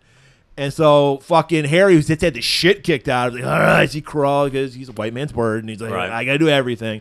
And we Climbs just get a over. nice little cut here of Scorpio. He just has piercing eyes staring daggers into the intruders. So they find the groundskeeper apartment. Harry does. Fatso's And nowhere we to be know seen. he's a sicko because there's a fucking Playboy centerfold hanging on the wall. He's a creep. That's Perv. Sexual pervert. He's getting ready to griff, but fucking noise. They like, oh my God, he's out on the field. So Harry goes running out after him. Right. Harry spots him. He's running away. And yells for Scorpio to stop. Just so happens that Fatso found a way in, hit the lights. Hit the lights! That's a good time for Metallica. And that's when we got Harry telling them, you better fucking stop. And he's just like running away. And then Harry fucking, boom, shoots him in the leg. Leg shot. He falls over. Fucking, he has, for good measure, Harry's got to dig a Ruby Ray rub on that wound. Yeah, Harry walks all the way down from the stands while this guy is just writhing in pain. Rudy Ray rubs all over that wound. You nearly killed me, pig. You could have hit me in the head. You'd be dead if I wanted to. So it's like every sick in these liberal shitholes, every sicko's like, I know my rights. I got rights, pig. You can't keep me. I want to see my lawyer. Rudy Ray Rubba. This was a great fucking shot. I don't know how they did it because they're right with Harry, and then it pulls away like. Yes. You couldn't do that with a helicopter because it's right on Harry and it pulls. I have no idea how they did it. Right. My favorite scenes are the Scorpio scenes and the Scorpio with Clint scenes. They're very good. I just do not give a shit about Dirty Harry. So $2 when we get 100 first day, we're gonna have to do the second one. Okay. So I'm game to do another movie. no, It's just his character next sucks. Clint Eastwood's gonna be a western. We're gonna do a Anyways, western. a naked. We cut to. We had they a found tip. the- We had a tip called in about a Yeah. girl near the Golden Gate Bridge. Well, she's in a sewer drain. I don't know. Who found this? Yeah. I Well, mean, I guess a sewer worker found her. Whatever. Right. But it's right at the Gold. So we get a nice shot of the Golden Gate Bridge. We gotta show off the city a little. You know, Right. we all know the Golden Gate. and we got to show off some Tony Bush. Bennett singing "I Left My Heart in San R.I.P.. Francisco." Yeah, gone too soon. 96. So Wait, he just died? Who just? he just died. Tony Bennett. Oh, he did just die. Yeah, it's a Okay. couple weeks ago. And I thought I had to mix up because you said 96, I thought. he was 96. Oh, 96 That's years what I'm old. saying. Like everyone's like, I'm like, come on, Oh, guys. my That's God. a pretty good fucking life. No, that's an You amazing know, life. everyone's I like, thought you were saying he died in 96, No, Griff. I no. thought you were burying me. no. No, but know who is buried? This poor little 14-year-old girl, played by a grown woman because she's got a big ass bush too. Yes. I guess 14-years could have a bush. I don't know. I don't know because I don't look at kids. Never going to find out that Never gonna information. find out. No. But yeah, she's dead. He and who knows how long she had been dead. We don't know. He probably killed her immediately. Next morning, Harry's going to visit the district Pussy. attorney. This is a scene we always got to have in these cops that play by their own rule A movies. fucking nerd. He's like, have you heard the recent Devo single that came out? You can tell he's a liberal cuck. Yeah, and he's just like, I don't care what he did, Callahan. This man had rights. Have you ever heard the Mandela effect? I mean, Mandela rights? Wait, what's Miranda rights. Miranda rights? And he's like, he has the right to remain silent permanently. He's just like, it's just back and forth. Harry's just disgusted that this monster, this animal, has rights. Right. And the DA, he's like, hey, you don't have to talk to me. I have the top attorney from Berkeley sitting right here. Berkeley, most liberal college. Exactly. And he's a fucking nerd with a salt and pepper little fucking mustache, bald horseshoe head of hair. Yes, sir. He had the patches on his elbows, on his blazer. That's right. Glasses down to the tip of his nose. Sir, I gotta tell Always you. thinks with his brain, never his gut. That He guy- can't even locate his gut. That guy. The only thing that hits his gut is some kind of soy protein. Jizz. That's not soy. Son of a bitch. So he's like, he's right, you did violate his constitutional rights. And then he took some lucky fucky charms out of his pocket and scattered them on the Munching- ground. He's just munching on them. They're a little damp. I don't know Is if that a way to signal somebody, like, in public? Well, no, the fucking bandana is. But you know, I guess if you don't have a bandana. Like if the bandana doesn't work with your ensemble, yes. If you want to be a little bit more coy about it, you could pull a little bit of dry cereal, Lucky Charms, out of your pocket. So it's like, look, Harry, if you hadn't like done what you did, we could have something on him. But you fucking played by your own rules. You didn't read him his rights. You didn't take him in properly. Harry pulls out his fucking laminated Constitution, says right here, I got the right. And then he points over to the rifle. Because they have the rifle that he says was used in the multiple killings, but for whatever reason, they're like, "Yep, that's a great fireplace dressing." That gives us nothing. I feel like they could invest. There'd be fingerprints on it. There'd be fingerprints because he even says like, "You have the rifle and I have the casings. We can match them." Right. And then you could also be able, like, unless this guy somehow immaculately cleaned the rifle, I feel like you'd be able to tell if it was shot recently. I don't know. It's 71. I don't know what the ballistics were back then. Yeah, I really don't. I'm sure you could. I really don't know, but I feel like you the could. whole point of this thing is to say, like, this Hands piece tied. of shit has rights, you know? Hands tied. He has more rights than the victim. That's the whole point of the scene. Yeah, hands tied. And Harry is just fucking pissed off. He'll kill again. How do you know that? Because he likes it. That's what Harry said, by the way. Well, my perfect impression. They should know by now. So Scorpio, free as a bird, man. And he's just like fucking going to the next. He's like finding his next victim at the playground. He's like scoping out some kids. That's right. Harry right behind, chewing on a little hot dog. Right. They're in line for like the ice cream cart that's nearby. And But yet Harry ordered a hot dog. I don't know how he's like. Yeah. I don't know. Like, this is funny because, you know, Jim Carrey used to do a Clint Eastwood impression. I feel like this is Clint Eastwood doing a Jim Carrey impression with how he did his hair with the fucking wraparounds. It's very East Ventura. So we see that he's stalking him, and then he stalks him to his next location. And, you know, you think the Zodiac killer. I don't know. I wouldn't expect to see him at a titty bar. I would, because his frustration comes from not getting laid. He's an incel. Oh, he's an incel? Yeah, he hates women. But he's your kind of incel. My kind of incel. What does that mean? Well, yeah, you hate fucking like, you like the serial killers. I don't like serial killers. Well, I'm saying it as, you know, because you're always like, man, I fucking hate these mass shooters, but those serial killers. That was one joke I did last week, and It's I'm a joke. always saying it. You do say that quite a bit. No, I don't. I don't know. I'm on record, and Arbor will back me up on this, that I don't find serial killers interesting at all. Yeah, you do say that as well. Well, how can I say I love them and I hate them all the time? We do it as a joke. Once last week. You've done that joke. Well, okay, never mind. The whole joke. No, I got to explain it because you haven't listened to last week's episode, which some of you may have. Okay, let's do that. I brought up that a serial killer was found recently. Yes. That was the joke. Yes. And then that serial killers are coming back. Griff interpreted that as all I talk about is serial killers, which I don't. He's wearing a I love Jeffrey Dahmer shirt right now. That was a great show. Yeah. But I don't love the person. I He just doesn't. I love you the just show. love true crime. I hate You're true always crime. trying to push it off like I hate women true like crime. true crime. I hate true But crime. Murray's actually the biggest true crime fan of all. Okay, this is going nowhere. We're boring the shit out of people. So, Hide from his truth. he's at a titty bar. Very interesting titty bar. I don't know if I saw this wrong. This is how I interpret it in my brain. Did it look like the stage was on top of the fucking bar? Like, what Dude, was it did. It was the weirdest strip club I've seen. Very interesting. I Hot don't- fucking blonde, great body, like just laying on a bed or some shit on the top of the fucking bar. Praise be to the 70s, by the way, because this is the era of like natural bodies and everything. Yeah. So all the I mean, even Hot Mary, not our type. Hot Mary looked great.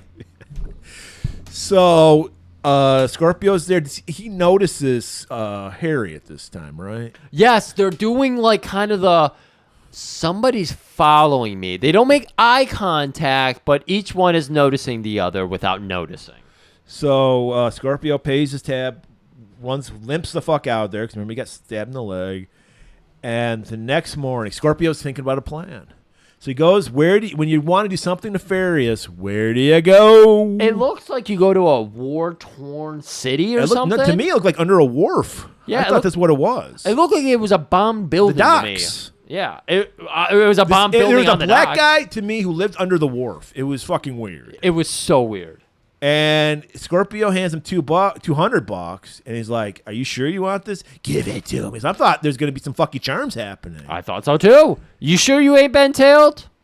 Definitely. So he sits down in a chair, Scorpio, and the black guy puts on some fucking gloves, some black leather gloves. I'm like, wow, he's gonna fist him? What's going on here?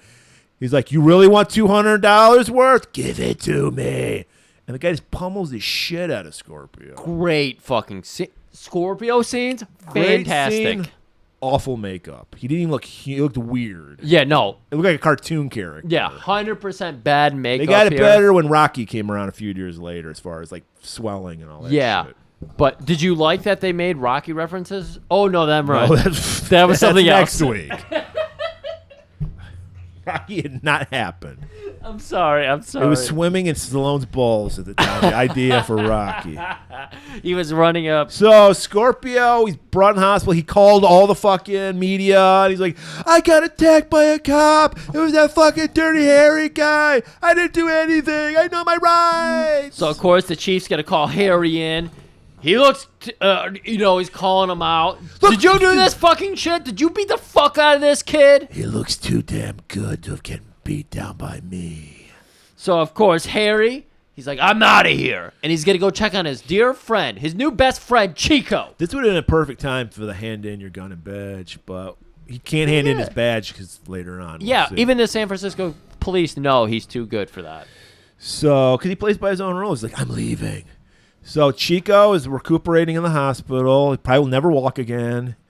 And he's like, hey, you did good, kid. You fine. He's like, yeah, finally. I saw what monsters these people are. I don't know if I can hack it. I think I'm going to quit. I'm going to go back to teaching. Maybe, yeah. You think too much with your head, kid. That's what a teacher does.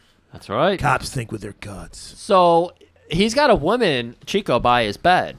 Oh. Nice hot white piece of ass. Yeah, he's worked his way up. Stands up, kisses him on the face, and then starts walking down, and Harry follows her down.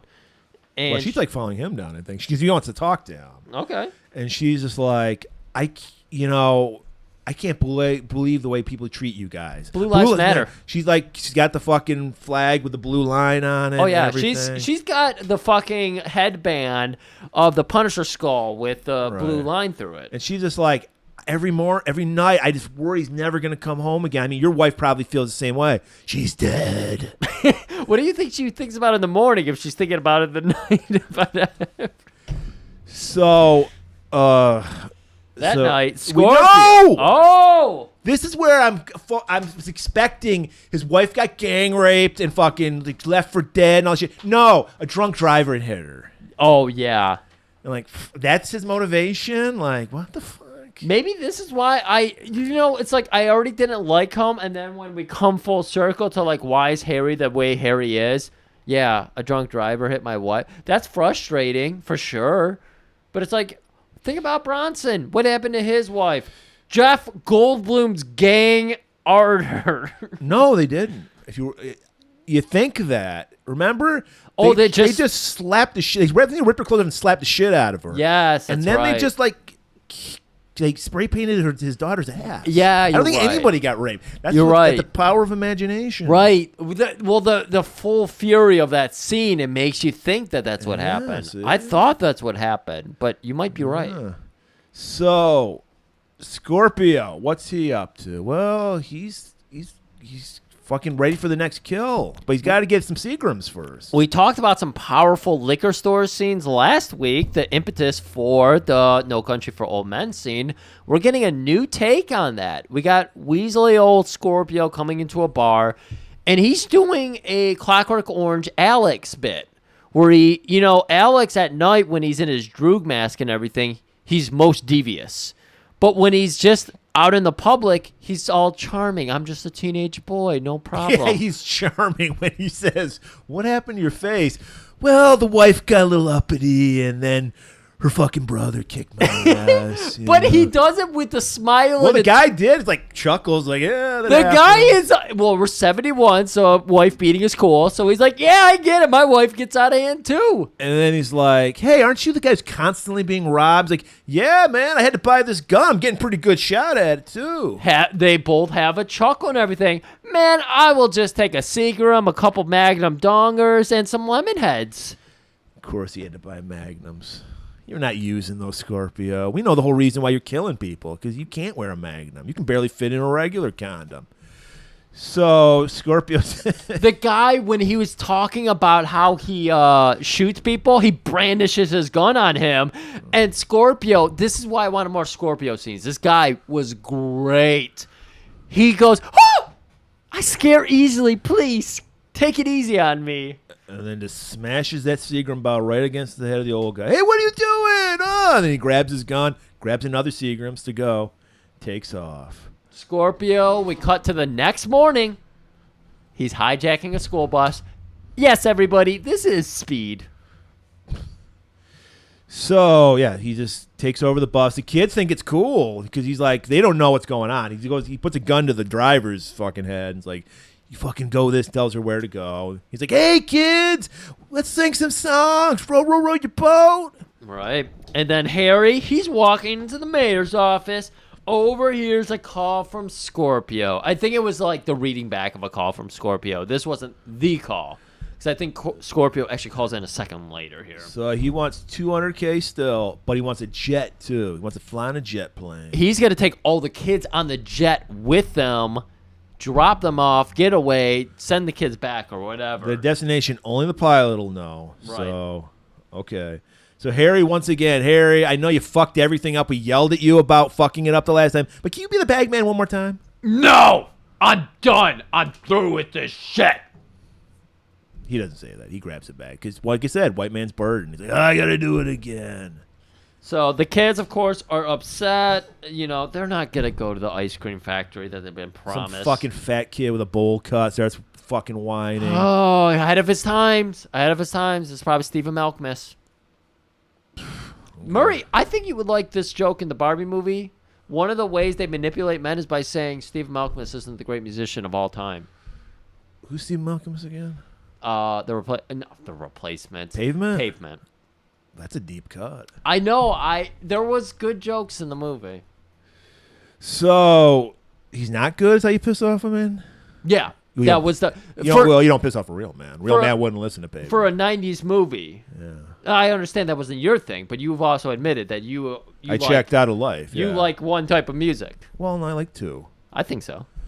And so, yeah, I admit, I checked out of life at like 18. I was like, I'm done. I don't need to learn anything. I'm surprised you never liked the song about Cut Your Hair. One of Pavement's big songs I is do know called that Cut Your song Hair. by them. No, I hate indie rock guys. Not even the music. It's that those It's guys. that you would love that he still has floppy hair today.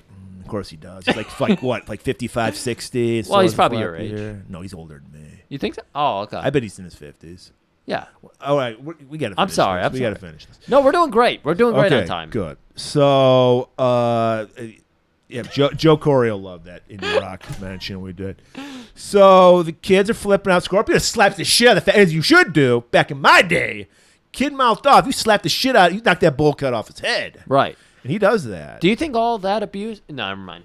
So he points out, like, there's the fucking exit. Take that. I don't know. Somehow, supernaturally, Harry knew where he was going to be because he's waiting on top of like a fucking bridge going over the road, standing there. You know what? I love that you said that. He has to be the inspiration for Jason, Michael Myers, all these horror monsters because literally he's like, Drake Boulevard. Oh, get off here.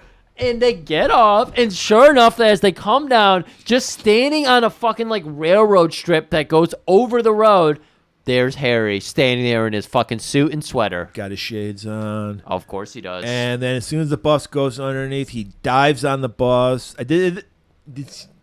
Scorpio shoots. Did he shoots shoot up. the woman? But did he shoot the driver? I didn't think he did. Okay, he does something. I know he knocks her out, but yeah, he's like shooting up like maniacally, missing Harry. Yeah, I just saw that the bus like crashed into just a dirt pile. Yeah, because there's a quarry they drive off to. Oh, quarry!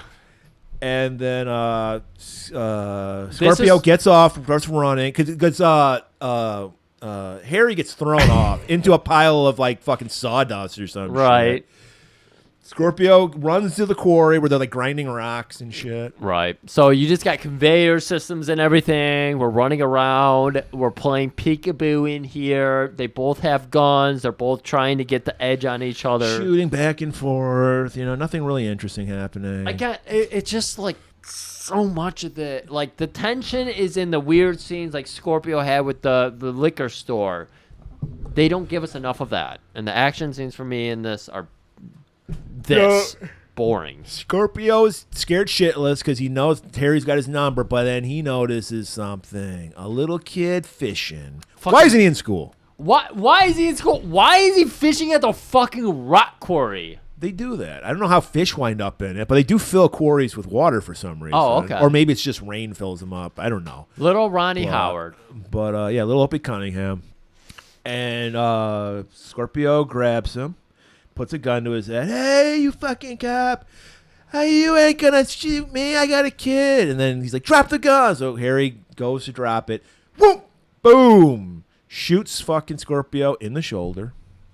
Scorpio falls down. Okay. I made allusions to. All right. The 6 bullets are one. Badass scene, right? No!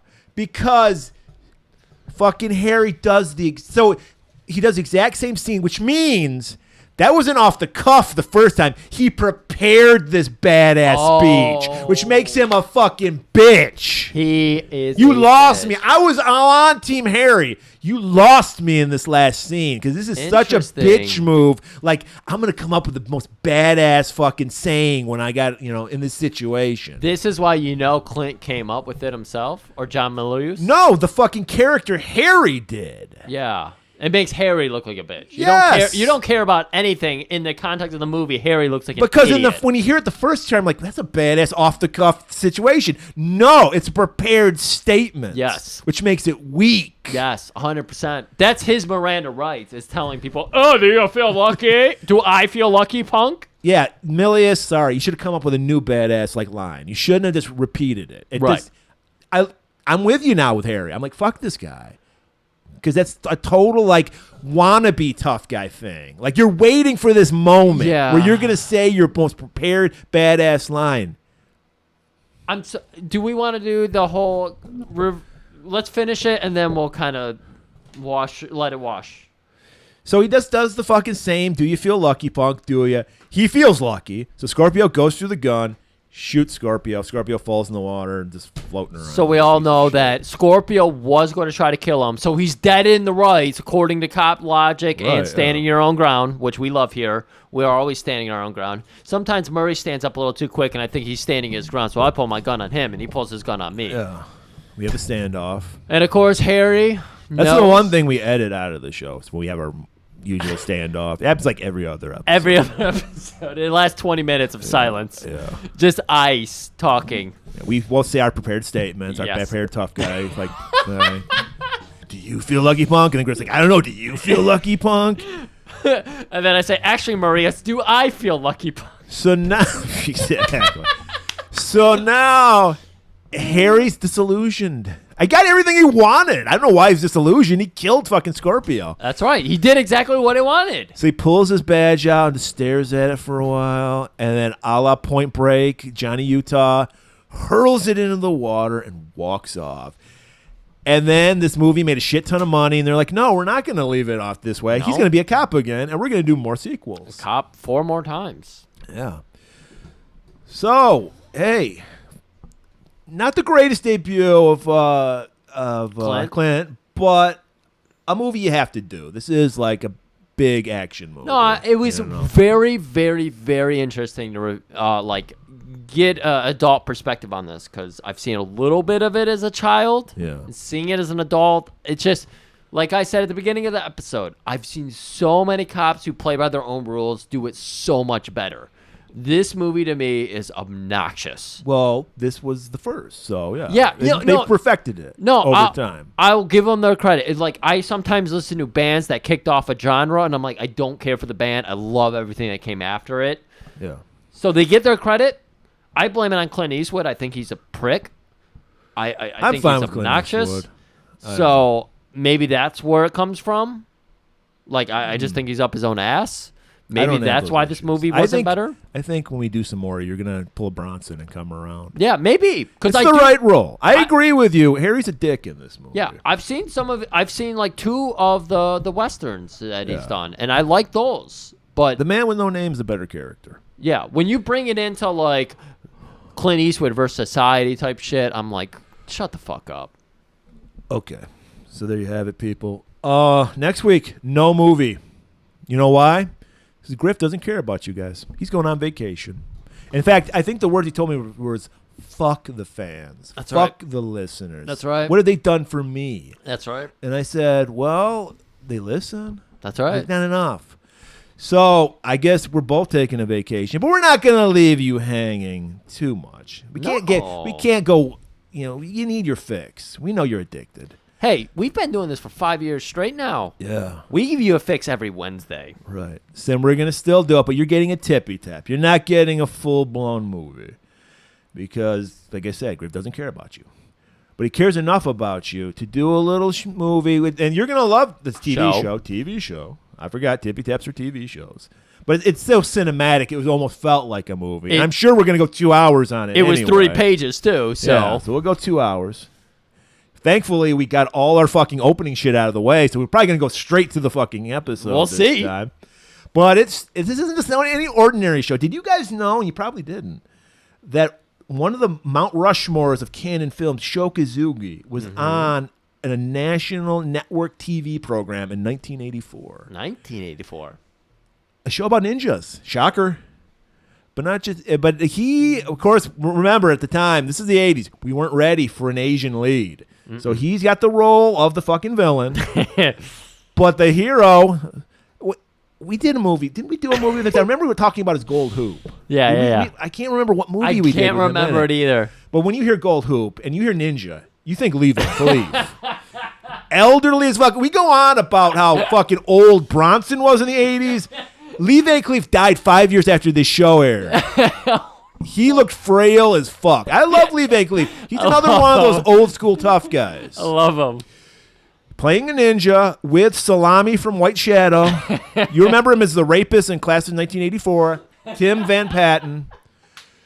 Yes, the Master.